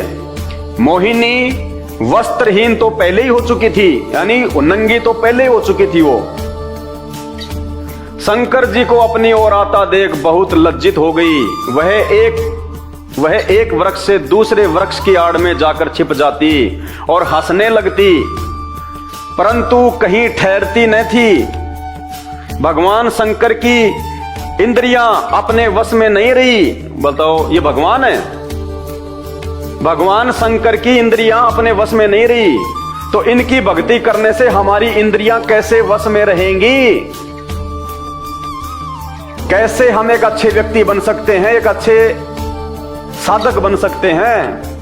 जब एक औरत को देख के भगवान शंकर की भी इंद्रियां उनके काबू से बाहर हो गई, तो उस भगवान शंकर की भक्ति करने से हम जैसे 2 कोटि के आम व्यक्तियों की, आम भक्तों की इंद्रियां कैसे वश में रहेंगी? ये विचार करने की बात है। आप तो एक अच्छे इंसान भी नहीं बन सकते, क्योंकि हम जिसकी पूजा करते हैं उसके गुण और उसका चरित्र उस व्यक्ति ने अपने ऊपर धारण करना होता है कि मैं भी उनके जैसा बनूं। आज कौन माँ बाप चाहेगा अपने बच्चों को भगवान शंकर जी के जैसा बनाना? क्या चाहेगा कोई माँ बाप कि मेरा बच्चा मार्केट में जब जाए, स्कूल या कॉलेज में जाए, और यदि कोई सुंदर स्त्री या कोई बहन बेटी दिखाई दे तो उसके ऊपर आसक्त हो जाए, मोहित हो जाए? चाहेगा कोई माँ बाप? तो हम जिसकी पूजा करते हैं उसके गुण और उसका चरित्र ऑटोमेटिक हमारे अंदर समाहित हो जाता है। और इसी का यह नतीजा है कि आज समाज के अंदर माता बहनों का निकलना मुश्किल हो जाता है। बेचारी पूरे शरीर पे कपड़े पहन के निकलती हैं, फिर भी लोगों की जो कुदृष्टि है उससे वो जो है वो बच नहीं पाती। इन भगवानों की भक्ति करते करते, क्योंकि जिसकी भक्ति करेंगे उसके गुण, उसका स्वभाव ऑटोमेटिक उस भगत में आएगा। तो ये हमारे भगवानों का स्वभाव है, शंकर जी का, महादेव जिसको हम कहते हैं महादेव। भागवत में लिखा हुआ है जिसकी तुम कथा करते हो, और ये कथा करने से फिर तुम्हारा जो चरित्र है, तो तुम्हारे बच्चों का जो वो चरित्र है वो कहां से ठीक रहेगा? भगवान शंकर की इंद्रियां अपने वश में नहीं रही, वे काम वश हो गए। बताओ, फैल हो गए, डिस्फ्यूज हो गए, काम वश हो गए। अतः अथिनी के पीछे हाथी की तरह उनके पीछे दौड़ने लगे। 84 लाख योनियों में सबसे ज्यादा सेक्स, सबसे ज्यादा काम वासना हाथी के अंदर बताई गई है। तो वेदव्यास जी कह रहे हैं जैसे एक हाथी कामवश होके एक अथनी के पीछे अंधा होके जो है वो चल पड़ता है, वैसे हमारे भगवान की हालत हो गई, शंकर जी की, शिव जी की। विवेक खत्म, बुद्धि खत्म, सिर्फ काम वासना दिखाई दे रही है। कामातुर हाथी की तरह और उस मोहिनी के पीछे भगवान शंकर लग लिए। क्या किया फिर भगवान शंकर ने? क्या किया हमारे भगवान ने, जिनके भरोसे हम बैकुंठ में जाने की सोच रहे हैं, शंकर जी के लोक में जाने की सोच रहे हैं, मुक्ति प्राप्त करने की सोच रहे हैं, यहां भी सुख प्राप्त करने की सोच रहे हैं। उन्होंने यानी भगवान शंकर ने अत्यंत वेग से यानी दौड़ के भाग के उसका पीछा करके पीछे से उसका जूड़ा पकड़ लिया, पीछे से उसका जूड़ा पकड़ लिया मोहिनी का भगवान शंकर ने। और उसकी इच्छा न होने पर भी उसे दोनों भुजाओं में भरकर हृदय से लगा लिया। आज अगर कोई किसी लड़की को छेड़ देता है और वो मुकदमा कर देती है तो पॉक्सो एक्ट लगता है, 10 साल की जेल है। तो क्या हम ये सीखें अपने भगवान से कि अगर तुम्हें कहीं भी मार्केट में या बाजार में, स्कूल में या कॉलेज में कोई सुंदर लड़की दिखाई दे जाए तो तुम उसके ऊपर आसक्त हो जाओ और उसको वहीं पकड़ लो, उसको सबके सामने उसकी बात भर लो? ये सीखेंगे हम भगवानों से। ये चरित्र होता है भगवान का, जिसको हम भगवान कहते हैं। इनकी पूजा हम करें ताकि इनका स्वभाव, इनके गुण हमारे अंदर भी आ जाएं और रोज हमारे यहां पे जूते लगे। भाइयों और बहनों, विचार करो, ये संत रामपाल जी ने नहीं लिखे, मैंने नहीं लिखे, वेद व्यास जी ने लिखा है। गीता प्रेस गोरखपुर वालों ने छापा है और आपके धर्मगुरु लेके आते हैं और आपको ये कथाएं सुनाते हैं। सवाल करो उनसे कि क्या एक भगवान का ऐसा चरित्र होता है क्या? अपनी पत्नी के सामने दूसरी औरत के ऊपर आसक्त हो गए, अपनी ही पत्नी के सामने दूसरी औरत को बांध भर लिया, संभोग करने की दृष्टि से काम वासना में लिप्त होके। आम व्यक्ति को भी तो इतनी शर्म होती है आज, आम व्यक्ति को भी। अगर कोई व्यक्ति अपनी औरत के साथ कहीं जा रहा है, चाहे कितनी सुंदर क्यों ना आ जाओ, वो व्यक्ति में भी इतनी कॉमन सेंस होती है, वो भी ऐसी नीच और गंदी हरकत नहीं करेगा जो हमारे भगवान कर रहे हैं। ये पूजा के योग्य हैं। जीवन बर्बाद कर देंगे ये नकली संत महात्मा शंकराचार्य गुरु, ये कथावाचक आपका जीवन बर्बाद। समय रहते संत रामपाल जी के सत्संग सुनना शुरू कर दो, ये मानव जीवन व्यर्थ हो जाएगा। वरना यूट्यूब पे जाके सर्च करो सृष्टि रचना संत रामपाल जी भगवान, अगर अपना जीवन बचाना चाहते हो तो। वरना इनकी पूजा करके इनके जैसे ही बनोगे, इनके जैसे ही आज समाज बन भी रहा है।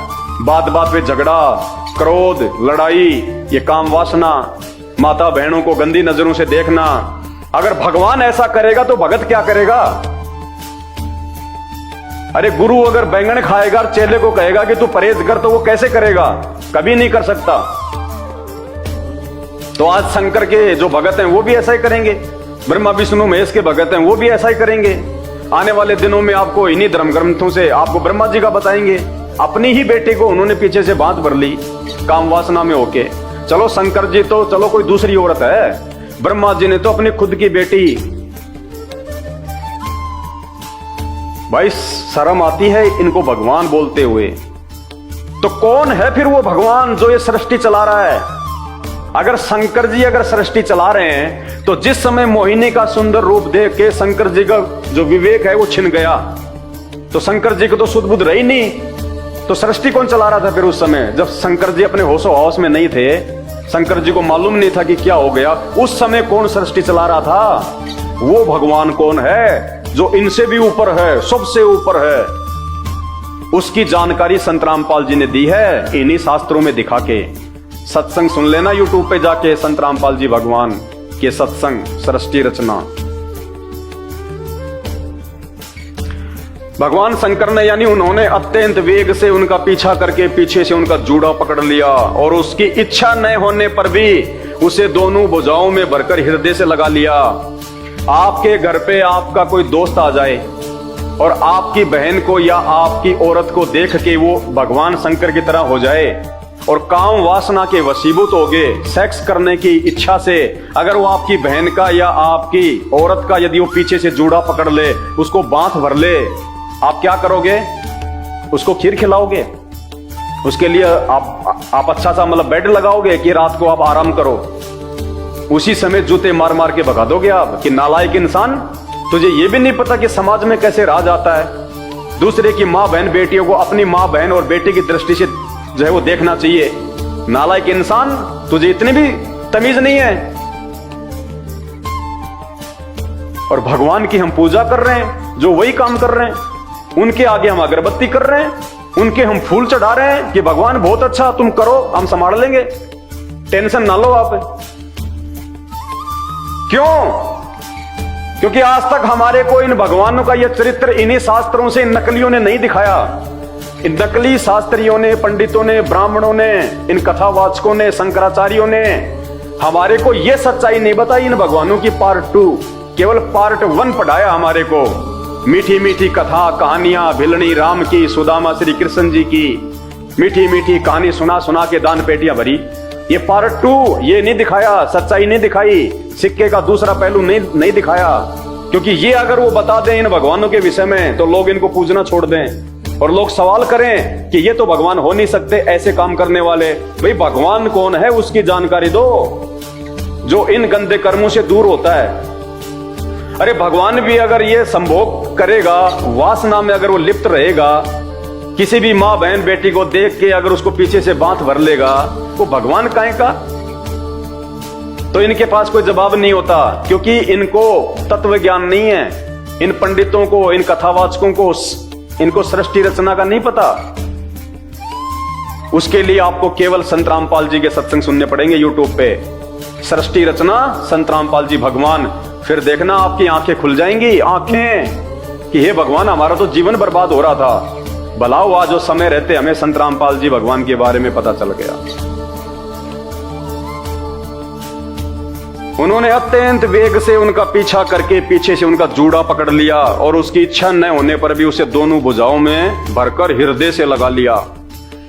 जैसे हाथी हथीनी का आलिंगन करता है, वैसे ही भगवान शंकर ने उसका आलिंगन किया। भगवान शंकर ने बांध भर के छाती से लगा के और जो है वो किस करने लग गए, जबरदस्ती। आलिंगन का मतलब किस करना, काम वासना के वशीभूत होके। ये भी नहीं विचार किया कि मेरी पत्नी क्या कहेगी, मेरे बच्चे क्या कहेंगे। किन भगवानों को भगवान मान के भाई साहब हम मुक्ति सोच रहे हैं? ये आप और हमारे जैसे ही हैं। जैसे गांव का एक व्यक्ति 4 वोट लेके और वो मंत्री बन जाए तो उसके हाथ में पावर आ जाती है वो हमारे गांव का ही, हमारे जैसा ही है, बस वो शक्ति उसके हाथ में आ गई। तो ये भगवान शंकर, ब्रह्मा विष्णु महेश और देवता, ये भी इंसानी थे, ये भी 84 लाख योनियों में हैं। जब इनका कभी मानव जन्म हुआ था, इन्होंने कोई अच्छी भक्ति की थी, दान पुण्य इन्होंने ठीक ठाक किए थे, जिस कारण से वो भक्ति के प्रभाव से, वो बल से, वो पावर से आज इनको ये पोस्ट मिली हुई है। और जैसे इनकी भक्ति समाप्त होगी, ये भक्ति समाप्त करने के तो लक्षण नहीं है। जैसे इनकी भक्ति समाप्त होगी फिर ये यहीं आएंगे 84 लाख योनियों में। तो ये भी हमारे जैसे ही हैं। लेकिन ये चरित्र देखो, अगर भगवान का ऐसा चरित्र होगा तो भक्ति कौन करेगा? भाई कोई मूर्ख कर सकता है, समझदार व्यक्ति उसकी भक्ति नहीं करेगा जिसका ये चरित्र हो। ऐसे चरित्र वाले को तो लोग अपने जो है वो घर में भी नहीं घुसने दे, अपनी मां बहन बेटियों से दूर रखते हैं, और हम इनको भगवान मान के पूज रहे हैं। भाई विचार करने की बात है। जैसे हाथी हथीनी का आलिंगन करता है, वैसे ही भगवान शंकर ने उसका आलिंगन किया, किस करना शुरू कर दिया। वह इधर उधर खिसक कर छुड़ाने की चेष्टा करने लगी, वो बेचारी अपना बचाव करने लगी और भगवान ने जबरदस्ती पकड़ लिया। आज कोई जबरदस्ती करे तो कोर्ट उसको 10 साल की सजा कर देती है। इसी छीना झपटी में उनके सिर के बाल बिखर गए। वास्तव में वह सुंदरी भगवान की रची हुई माया थी। कौन थी वो सुंदरी? भगवान की रची हुई माया। तो फिर शंकर जी कौन थे? फिर शंकर जी कौन थे? जब वो मोहिनी भगवान की रची हुई माया थी तो फिर शंकर जी कौन थे? फिर शंकर जी तो भगवान हुए नहीं। जो शंकर जी किसी और भगवान की रची हुई माया पे आसक्त हो गए, तो वो भगवान कौन है भाई? ये सारा रहस्य आपको समझ में आएगा संत रामपाल जी के जब आप सत्संग सुनना करो, जब आप सत्संग सुनना शुरू करोगे। वास्तव में वह सुंदरी भगवान की रची हुई माया थी। इससे उसने किसी प्रकार शंकर जी से भुजा पास से अपने को छुड़ा लिया। बड़ी मशक्कत करके बेचारी मोहिनी ने शंकर जी को अपनी भुजाओं से छुड़ा लिया। अब बताओ, ये तो समर्थ भी नहीं है। अरे यहां कोई पहलवान अगर किसी औरत को पकड़ ले तो वो छुड़ा नहीं सकती। और शंकर भगवान, जिसको हम भगवान कहते हैं, महेश्वर, पावरफुल, और एक औरत उस भगवान से अपने आप को छुड़ा के भाग गई, जबकि भगवान ने तो जबरदस्ती पकड़ रखा था ढंग से। तो भगवान में तो पावर भी नहीं है भुजाओं में, एक औरत छुड़ा के भाग गई। ये भी विचार करने की बात है। इससे उसने किसी प्रकार शंकर जी के भुजा पास से अपने को छुड़ा लिया और बड़े वेग से भागी, बड़ी तेजी से भागी बेचारी अपनी इज्जत रक्षा के लिए। भगवान शंकर भी उन मोहिनी वेशधारी अद्भुत कर्मा भगवान विष्णु के पीछे पीछे दौड़ने लगे। विष्णु भी कम नहीं है, मजे वो भी पूरे ले रहा है कि ढंग से पागल करूंगा आज तेरे को। उस समय ऐसा जान पड़ता था मानो उनके शत्रु कामदेव ने इस समय उन पर विजय प्राप्त कर ली। बताओ, यानी सेक्स ने भगवान शंकर पे विजय प्राप्त कर ली, ऐसा जान पड़ रहा था। वेदव्यास जी कह रहे हैं, अरे जब एक कामदेव, वो तो एक देव है, महादेव नहीं है, जब एक देवता ने, एक कामदेव ने और शंकर जी के ऊपर विजय प्राप्त कर ली तो ये काहे के भगवान हुए, काहे के महादेव हुए। वो कामदेव बड़ा हो गया शंकर भगवान से, तो जिसने भगवान शंकर पे विजय प्राप्त कर ली। इसलिए तो रावण ने इन 33 करोड़ देव देवताओं को अपनी जेल में डाल रखा था, इन्हीं कर्मों के चलते। तो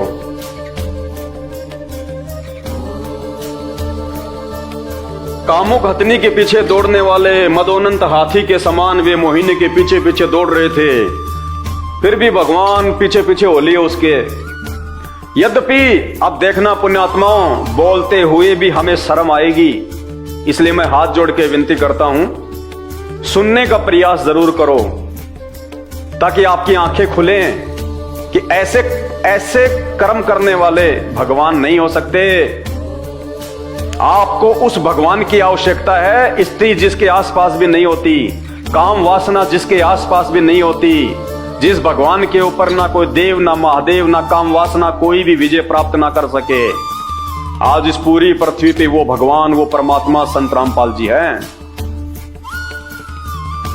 जब तक आप उनका सत्संग नहीं सुनेंगे तब तक आप उनके जीवन के विषय में भी कुछ नहीं जान पाएंगे। भ्रमित करने वाले आपको बहुत करेंगे, लेकिन शास्त्रों में जो सच्चाई है, जो उन्होंने आज आके बताई है, ये भगवान के अलावा कोई दूसरा नहीं बता सकता। क्या किया फिर भगवान शंकर ने? भगवान शंकर का वीर्य अमोघ है, फिर भी मोहिनी की माया से वह संखलित हो गया। इससे घटिया और चरित्र नहीं हो सकता। लेखक कह रहा कि वैसे तो भगवान शंकर का जो वीर्य होता है वो बहुत ज्यादा वो पावरफुल है, अमोघ है, लेकिन उस मोहिनी के रूप को देख के भगवान शंकर का वीर्यपात हो गया। कपड़ों में जैसे रात्रि को सौपन दोष हो जाता है, जब रात्रि में ऐसा कोई सौपन आता है और आदमी का जब वीर्यपात हो जाता है, ये हालत हमारे भगवान की, शंकर जी की। उस मोहिनी के रूप को ही देख के, उसकी सुंदरता को देख के, और भगवान शंकर का उसके कपड़ों में वीर्यपात हो गया। इतने कामातुर हो गए, इतने काम वासना में चले गए, ये भी नहीं ख्याल किया कि सामने मेरी औरत बैठी हुई है, मेरे बच्चे बैठे हुए हैं, मेरे गण बैठे हुए हैं। भला हो जिन्होंने ये शास्त्रों में सच्चाई लिख दी और आज आप और हमारी आंखें खोलने के लिए पर्याप्त है। अगर भगवान इतना ही कमजोर है तो कहां से मुक्ति कर देगा हमारी? अरे ये भागवत सुनने से आपके अंदर काम वासना जागेगी या फिर कोई भक्ति के प्रति आपकी रुचि बनेगी? अगर ये चरित्र पढ़ेंगे तो क्या होगा? आप कहोगे अपने बच्चों को कि तुम्हारे को भगवान शंकर के जैसा बनना चाहिए। कोई माँ बाप नहीं चाहेगा कि मेरा बेटा भगवान शंकर के जैसा बने। ये हालत है। अरे 5 किलो देसी घी का किसी ने हलवा बनाया, हलवा तो बहुत अच्छी चीज होती है, सब कोई जो है खाने की इच्छा होती है, और उसमें एक बूंद यदि कोई जहर की डाल दे, कोई खाएगा उसको? कोई नहीं खाएगा। कोई मूर्ख खाएगा या कोई बिल्कुल जो पागल होगा वो खाएगा, जिसको जहर का नहीं पता। तो ये चाहे कितने अच्छे हों भगवान शंकर, लेकिन एक चरित्र दाग लगा देता है, दाग। भाई और बहनों, विचार करो इन बातों पे। इन संतों ने, महंतों ने, इन पंडितों ने, इन शंकराचार्यों ने, इन भागवत के कथाकारों ने आप और हमारे को कहां मूर्ख बना रखा है। सिर्फ दान दक्षिणा के लिए आप लोगों तक ये सच्चाई नहीं पहुंचाई जा रही। धन्यवाद करो संत रामपाल जी भगवान का, जो सन 1994 से इन शास्त्रों को टीवी चैनलों पे दिखा दिखा के सच्चाई बता रहे हैं, और लाखों की संख्या में भगत आत्माओं ने अपना जीवन धन्य बना लिया। जीवन धन्य। मर्यादाओं के बिना भक्ति नहीं होती, नियमों के बिना भक्ति नहीं होती। जैसे किसी को कोई कैंसर का रोग है, डॉक्टर के पास जाएगा, डॉक्टर ऑपरेशन कर देगा और फिर उसको कुछ परहेज बताएगा। जब तक वो परहेज नहीं निभाएगा उसका इलाज संभव नहीं है, वो स्वस्थ नहीं हो सकता। ठीक इसी प्रकार जो भक्ति होती है उसके नियम होते हैं, मर्यादा होती है, जिनमें एक मर्यादा है दूसरे की मां बहन बेटे को अपनी मां बहन की नजर से देखना। ये नियम है भक्ति का। तो काहे की भक्ति है? शंकर जी तो खुद ही नियम तोड़ रहे हैं, इनके भक्तों पे कहां होगा असर? अरे मैं खाऊं गुड़ और दूसरों को कहूं भैया गुड़ नहीं खाना चाहिए, पेट में कीड़े पड़ जाएंगे, कहां से मेरे शब्द काम करेंगे? नहीं करेंगे। तो शंकर जी का ये चरित्र है तो उनके भक्तों का क्या होगा? कहां जाएंगे उनके भगत? इसलिए तो हम मरने के बाद में उनके श्राद्ध निकालते हैं, क्योंकि भूत बनते हैं सब भूत। ये पूर्ण परमात्मा नहीं है, पूर्ण भगवान नहीं है, सृष्टि का रचनहार नहीं है, ये महादेव नहीं है। ये तो आम इंसान का भी ऐसा नहीं होता है चरित्र। अगर गांव में कोई इंसान अगर सरेआम ऐसा कर दे, उस आदमी को गांव से बाहर निकाल दिया जाता है मुंह काला करके। और शंकर जी की हम घर में मूर्ति लगा के, फोटो लगा के हम इनके आगे अगरबत्ती कर रहे हैं, दिया जला रहे हैं, भगवान मान रहे हैं। भाई हमारी बुद्धि बिल्कुल फेल हो चुकी है, हमें पता ही नहीं फिर कौन भक्ति है और क्या भगवान है। देखा देखी में चल रहे हैं, भेड़ चाल में। जिसने जो बता दिया वो ही पूज लो, अंत में रोओगे पछताओगे। जब ये शरीर छूटेगा ना, भगवान हिसाब मांगेगा वहां। वो पूर्ण परमात्मा जो इन सब के ऊपर है, जिसकी जानकारी संत रामपाल जी ने दी है और दुनिया में किसी के पास नहीं है, वो हिसाब मांगेगा एक एक श्वास का, कि बेटा इस श्वास से मैंने तेरे को पूर्ण गुरु से नाम लेके और सही मंत्र जाप करने के लिए दी थी, हिसाब दे। क्या हिसाब दोगे? उस समय ये शंकर जी नहीं आएंगे बचाने, ब्रह्मा विष्णु जी नहीं आएंगे, देव देवता नहीं आएंगे, खुद के कर्म खुद ने भोगने पड़ेंगे। तुम्हारे ये गुरुजन नहीं आएंगे, ये कथा कहने वाले, ये खुद उस समय आपको नरक में पड़े हुए मिलेंगे। विचार करो, अभी समय है।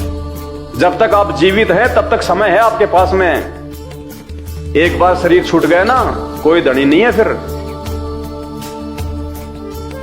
भगवान शंकर का वीर्य अमोघ है, फिर भी मोहिनी की माया से वह संकलित हो गया। भगवान शंकर का वीर्य पृथ्वी पर जहां जहां गिरा वहां सोने चांदी की खाने बन गई, और उसको तुम अपने कानों में, नाक में, अपने गले में तुम सजा के घूम रहे हो। शर्म की बात है ये। तो ये चरित्र है हमारे भगवानों का। क्या भक्ति करें, कैसे दुनिया का भला होगा? तभी तो हर आदमी की नजर आजकल गंदी हो रखी है। अपनी मां बहन बेटियों को कोई सरेआम नहीं बाहर भेजता मार्केट में अकेला, सब राक्षस बैठे हुए हैं। 5-5 साल की बच्चियों के बलात्कार हो जाते हैं। भाई जब भगवान ऐसा करेंगे तो फिर उसके भगत क्या करेंगे? आम व्यक्ति क्या करेगा? समाज कैसे सुधरेगा? अगर इनका ये चरित्र है तो ये कथाकारों का क्या चरित्र होगा? उनके उजले उजले कपड़ों को देख के मत जाना, अंदर से क्या है वो। जब उनके इष्ट देव का ये चरित्र है तो उनके इष्ट देव की वो कथा करने वालों का क्या चरित्र होगा, क्या उनका स्वभाव होगा? कॉमन सेंस की बात है। दिखने में तो शंकर जी भी बहुत अच्छे लगते हैं, लेकिन पर्दे के पीछे क्या खेल है इस चीज को समझो, अपना जीवन बर्बाद होने से बचाओ भाई और बहनों। ये कोई झूठ नहीं है, पाखंड नहीं है। ये शास्त्र सबके घरों में रखे हुए हैं, नहीं है तो मार्केट से ले आना। श्री भागवत सुधा सागर 12वां अध्याय 8वां स्कंद पेज नंबर 549 से 552 पढ़ लेना। झुठला नहीं सकता कोई।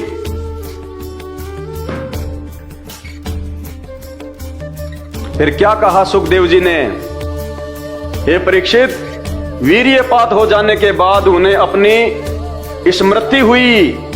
उन्होंने देखा कि अरे भगवान की माया तो मुझे खूब छकाया। कहते हैं वो वीर्यपात होने के बाद में भगवान का जो बुद्धि थी, जो विवेक थी, वापस उनके खोपड़ी में आई और उन्होंने कहा कि अरे ये क्या कर दिया मैंने, ओ हो, भगवान ने तो मुझे बड़ा मूर्ख बनाया। अरे वीर्यपात होने के बाद तो आम व्यक्ति की बुद्धि भी ठिकाने आ जाती है, तो भगवान की आ गई तो जो है कौन सी बड़ी बात हो गई। यहां काम वासना में आदमी जो है दूसरे की औरतों का बलात्कार कर देते हैं जबरदस्ती। बलात्कार के मुकदमे बहुत हो रहे हैं। वो कर तो देते हैं बलात्कार, लेकिन वो बलात्कार होने के बाद में फिर उनकी बुद्धि ठिकाने आ जाती है जब पुलिस के डंडे पड़ते हैं, जब उनको जेल होती है तब। फिर तो इंसानों की भी आ जाती है बुद्धि ठिकाने। कहते हैं फिर बाद में भगवान की स्मृति वापस आ गई। वो पहले कहां चली गई थी, ब्रह्मांड में चली गई थी। वो भगवान ही था तो भगवान की बुद्धि कहां चली गई, और जिसकी बुद्धि जिसकी खोपड़ी से बाहर चली गई वो भगवान कहां हुआ फिर। तो विचार करो भाइयों, जागो। ये शास्त्र और ये शिक्षा, आज से पहले ये शास्त्र हिंदी में अनुवादित नहीं थे। आज से पहले एक ब्राह्मणों के अलावा दूसरों को शिक्षा ग्रहण करने का अधिकार नहीं था। ये उस पूर्ण परमात्मा की हमारे ऊपर मेहर हुई है, जो मालिक ने हमारे को पढ़ाया लिखाया और ये शास्त्रों का हर भाषा में अनुवाद कर दिया, ताकि आज कोई भी धर्मगुरु हमारे को मूर्ख नहीं बना सके इन शास्त्रों को सुना के। तुरंत हम उनसे सवाल करें कि क्या बता रहा भाई, कौन सा भगवान, क्या भगवान, ये भगवानों का चरित्र है क्या, ऐसे होते हैं क्या भगवान? ऐसे तो हम लोग बिना भक्ति के ठीक है। फिर ये कथा सुनाएंगे हम अपने बच्चों को, अपनी माताओं को, अपनी बहनों को, जो तुम्हारे को भी सुनाने में शर्म आ रही है। ऐसा गंदा चरित्र होता है भगवानों का। जागो जागो, समय निकलता जा रहा हाथ से। ये धर्मगुरु नहीं बचाएंगे धर्मराज के दरबार से। उल्टा लटकाया जाएगा, नरक में ठोका जाएगा, फिर 84 लाख योनियों में गधे कुत्ते। आज आप कितने सुखी हो, फिर गधे कुत्ते बन के कहां पे तुम्हारे को सुख होगा। वीर्यपात हो जाने के बाद उन्हें अपनी स्मृति हुई। उन्होंने देखा कि अरे भगवान की माया तो मुझे खूब छुकाया। वे तुरंत उस दुखद प्रसंग से अलग हो गए। इसके बाद आत्म स्वरूप सर्वात्मा भगवान की ये महिमा जानकर उन्हें कोई आश्चर्य नहीं हुआ। इतना घटिया काम करने के बाद भी उनको शर्म नहीं आई। कहने का मतलब ये है इसका। आगे देखिए, सुखदेव जी कहते हैं, प्रिय परीक्षित, मैंने विष्णु भगवान की यह ऐश्वर्य पूर्ण लीला तुमको सुनाई। अब इसमें खाक ऐश्वर्य पूर्ण है, क्या है इसमें ऐसा महान है? ये तो शर्मिंदा होने की बात है। और ये कहने कि मैंने तुम्हें भगवान विष्णु की ऐश्वर्य पूर्ण कथा सुनाई। भाइयों विचार करो। सुखदेव जी कहते हैं, प्रिय परीक्षित, मैंने विष्णु भगवान की यह ऐश्वर्य पूर्ण लीला तुमको सुनाई, जिसमें समुद्र मंथन के समय अपनी पीठ पर मंदराचल धारण करने वाले भगवान का वर्णन है। जो पुरुष बार बार इसका कीर्तन और श्रवण करता है, उसका उद्योग कभी और कभी निष्फल नहीं होता। बताओ, कहते हैं जो व्यक्ति इस कथा को बार बार सुनेगा और सुनाएगा, उसका काम धंधा बहुत अच्छा चलेगा। जूते पड़ेंगे, जूते। आप सुना के दिखा दो यहां पे रोड पे तुम खड़े होके, जैसे ये दास अपने गुरुदेव के आशीर्वाद से तुमको सुना रहा है, तुम रोड पे खड़े होके सुना दो, जूते पड़ेंगे, जूते।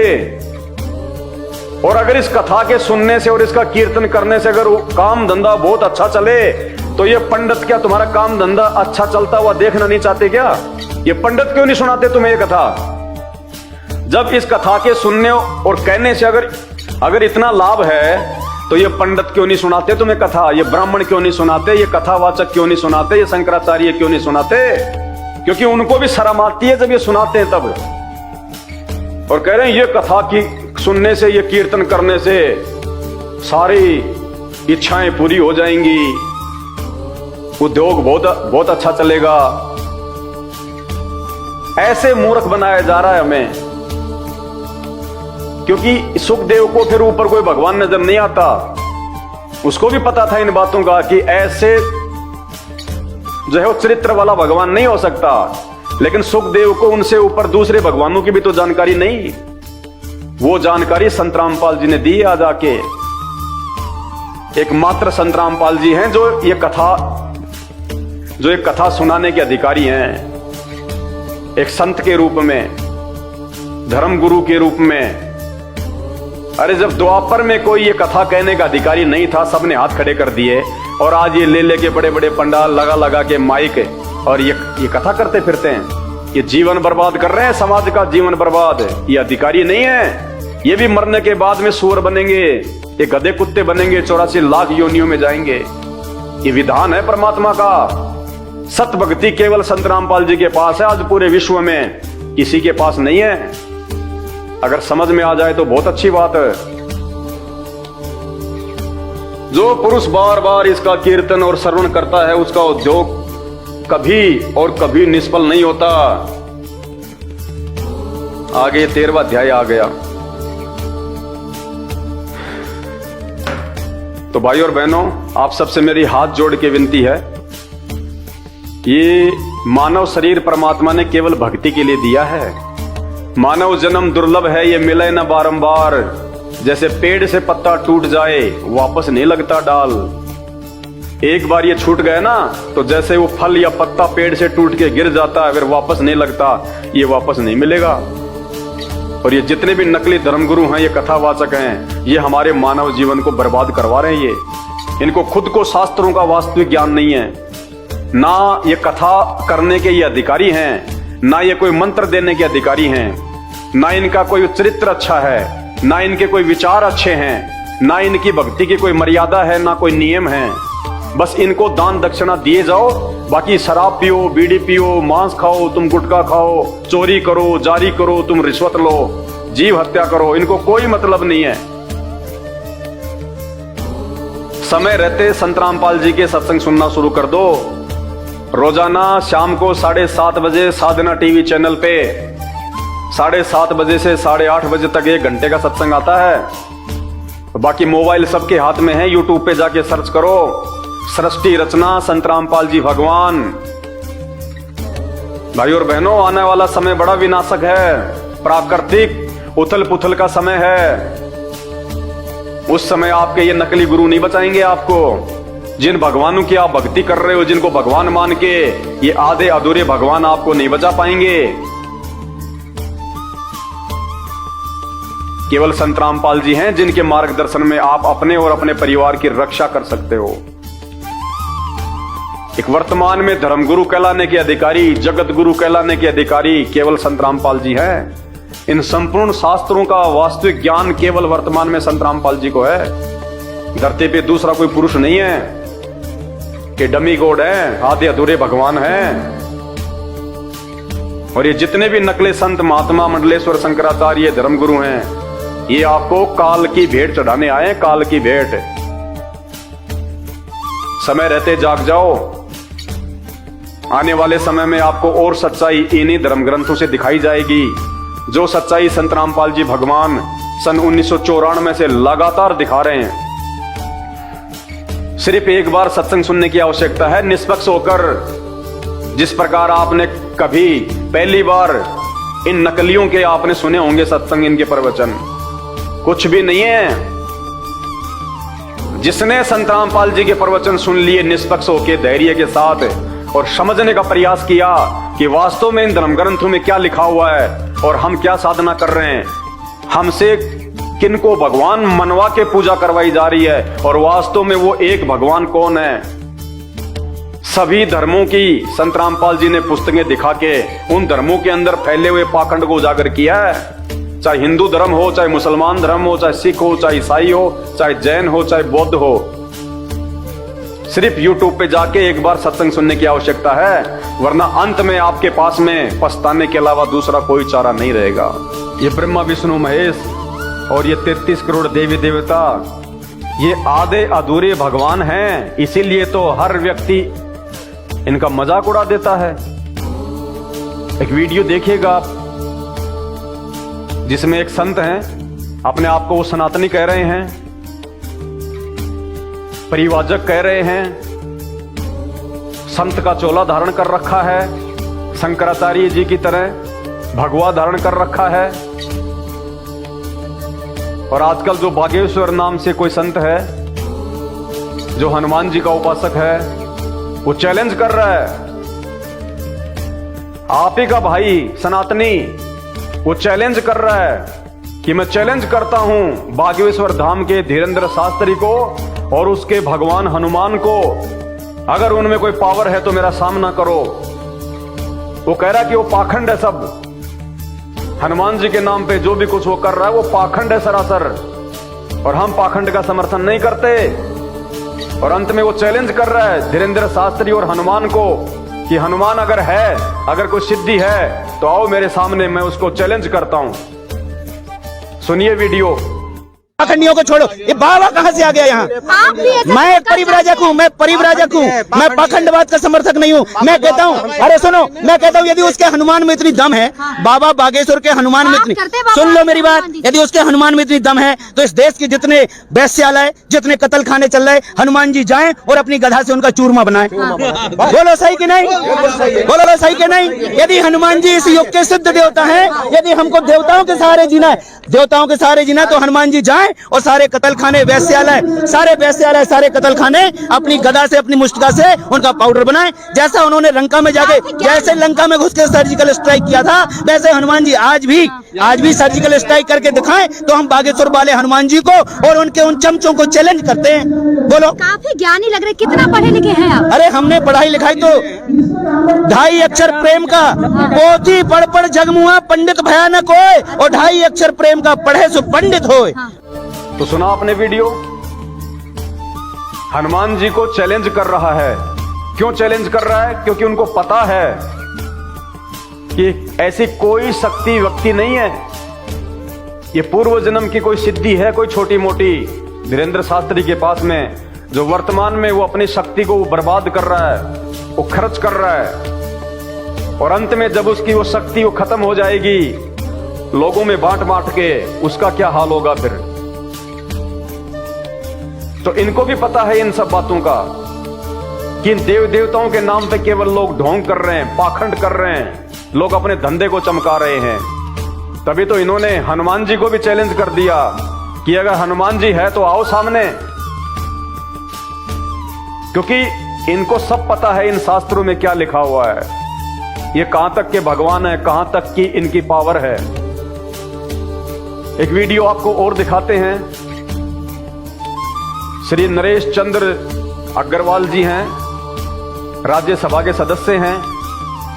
वो राज्यसभा में जहां पे देश के नेता लोग बैठे होते हैं, जहां पे बुद्धिजीवी लोग बैठे होते हैं, उन सब के सामने वो एक श्लोक बोल के आपके देवी देवताओं का, आपके भगवानों का, जिनको आप भगवान विष्णु मान के पूज रहे हैं, हनुमान जी मान के पूज रहे हैं, उनका मजाक उड़ा रहे हैं, और उनके साथी तालियां बजा रहे हैं, हंस रहे हैं। वो कहते हैं कि विस्की में विष्णु बसे, विस्की शराब, उसमें कौन बसता है? विष्णु भगवान, जिसको आप भगवान मानते, जिसकी पूजा करते हैं। विस्की में विष्णु बसे, रम में बसे श्री राम। रम के अंदर जो आर्मी में मिलती थी पहले रम की बोतल, उसमें कौन बसते हैं? आपके श्री राम, जिनके नाम पे आप देश को हिंदू राष्ट्र घोषित करना चाहते हैं, सनातन का नारा लगाते हैं, घर घर में जिनकी पूजा करते हैं आप। कहते हैं वो तो दारू में बसते हैं, रम में। विस्की में विष्णु बसे, रम में बसे श्री राम, जिनमें माता जानकी, माता जानकी, सीता जी को कहां बताया उन्होंने? जिन, जो कि एक शराब आती है। जिनमें बसे माता जानकी, और ठर्रे में हनुमान, देसी पौवा आता ठर्रा, कहते हैं उसमें हनुमान जी बसते हैं। बोलो सियावर रामचंद्र की जय। सुनिए भाई साहब का वीडियो। मैंने तो इतना भी कुछ नहीं कहा, संत रामपाल जी ने तो ऐसा भी नहीं कहा कुछ उन्होंने। मेरे गुरुदेव भगवान ने तो केवल वो सच्चाई बताई है जो इन शास्त्रों में लिखी हुई है। इसको सुन के भी अगर किसी धर्मगुरु के अगर पेट में दर्द होता है तो भाई ये तो उसकी कमजोरी है। ये सच्चाई तो आज नहीं तो कल ये तो समाज के सामने आएगी। भगवान धरती पे आया हुआ है तो तुम्हारे पाखंड का पर्दाफाश होगा।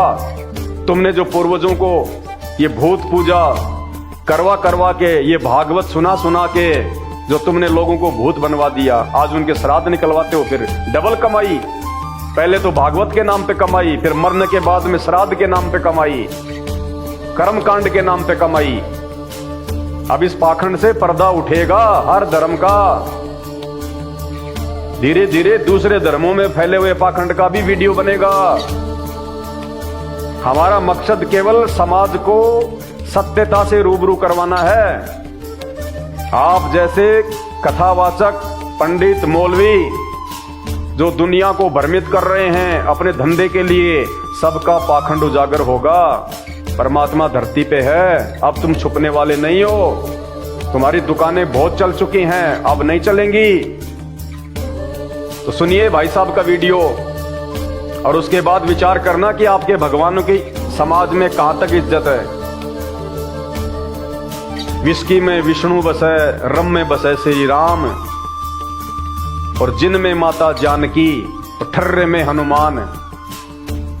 क्योंकि इन भगवानों का जो है वो चरित्र शास्त्रों में है। इसलिए श्रीमान नरेश चंद्र अग्रवाल जी को भी बोलने में कोई शर्म नहीं आई, क्योंकि उनको पता है, उन्होंने कहीं से पढ़ लिए होंगे शास्त्र, किसी ने बता दिया होगा कि ये कहां तक के भगवान हैं, क्या इनका जो है वो चरित्र है। तो उनको भी बोलने में कोई शर्म नहीं आई और पूरा देश उनका समर्थन कर रहा है।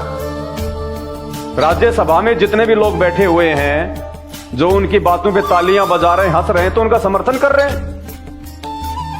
तो ये सच्चाई है भगवानों की। सुनिए पहले उनका वीडियो।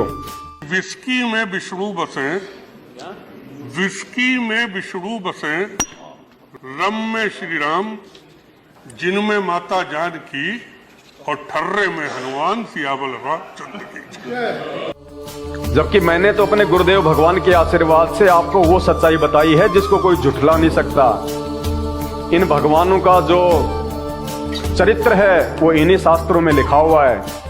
आपको सिर्फ दर्शन करवाए हैं कि महापुरुषों अंधे होके मत चलो। अंधविश्वास करना है तो पहले किसी भी चीज को जांच के, सोच समझ के, परख के करो, किसी के कहने मात्र से नहीं। दाढ़ी में लगा के कोई काला तेल और बढ़ा के बाल और बैठ जाए भागवत की कथा करने, उसको पूर्ण ज्ञानी मान के अपने आप को समर्पित मत करो। आप खुद भी आंखें खोलो, ये आपके जीवन का फैसला है। कल को जो सजा मिलेगी वो आपको मिलेगी धर्मराज के दरबार में। वो अपनी भोगेगा, तुम अपनी भोगोगे, बचाने कोई नहीं आएगा। तो भक्ति का जो विधान है, भक्ति का जो संविधान है कि कौन भगवान है, क्या भक्ति है, भगवान कहाँ है, वो कैसा है, उसके गुण क्या हैं, उसका चरित्र क्या है, सभी भगवानों का इन्हीं शास्त्रों में लिखा हुआ है। गीता, वेद, कुरान, पुराण, बाइबल, 6 शास्त्र। और ये सारे शास्त्र आज संत रामपाल जी पढ़ा रहे हैं, उंगली रख रख के आप लोगों को जगा रहे हैं। जो आप इन नकली ज्ञानहीन धर्मगुरुओं के पीछे अपना जीवन बर्बाद कर रहे हो, तो जागो भाई बहनों, जागो। समय बहुत कम है, पछताने के अलावा फिर कुछ नहीं मिलेगा। आपका सौभाग्य है जो आपको ये जानकारियां मिल रही हैं। ये जानकारियां कोई नहीं बताएगा, या तो संत रामपाल जी बता सकते हैं या फिर उनके ज्ञान से जो परिचित हो जाएगा वो बता सकता है। हर किसी की औकात और हिम्मत नहीं है ये सच्चाई बताने की। ये महान परोपकार का कार्य है, वरना गधे कुत्ते सुअर तो बनना ही है जो आप अपने आसपास देखते हो। ये कहां से आ गए? ये वो ही हैं जो कभी मानव शरीर में थे आप और हमारी तरह, लेकिन भक्ति नहीं की, और की तो ये नकली संतों के पीछे लगे रहे और आज उनकी दुर्गतियां हो रही हैं, दुर्गतियां। तो विचार करो इन सब बातों पे और समय रहते संत रामपाल जी की शरण में आ जाओ। उससे पहले उनके सत्संग सुनो, अच्छे से समझो पहले अध्यात्म को, पहचानो पहले भगवान कौन है। आज तक तुम्हें ये नकली धर्मगुरु ये नहीं बता सके कि एक भगवान कौन है, एक परमात्मा नहीं बता सके तुम्हें शास्त्रों से निकाल के। तुम्हारे को भूत भैरव की पूजा करवा दी, देवी देवताओं की जो है वो पूजा करवा दी, जिनको रावण ने अपनी जेल में डाल रखा था। वो तुम्हारा कहां से मोक्ष कर देंगे? विचार करो इन बातों पे। तो हाथ जोड़ के विनती है, मैं केवल आपको समझा सकता हूं, आपसे विनती कर सकता हूं। मानना या ना मानना ये आपके अपने बुद्धि विवेक के ऊपर है। वीडियो को ज्यादा से ज्यादा शेयर करें। बंदी छोड़ सतगुरु रामपाल जी भगवान की जय हो।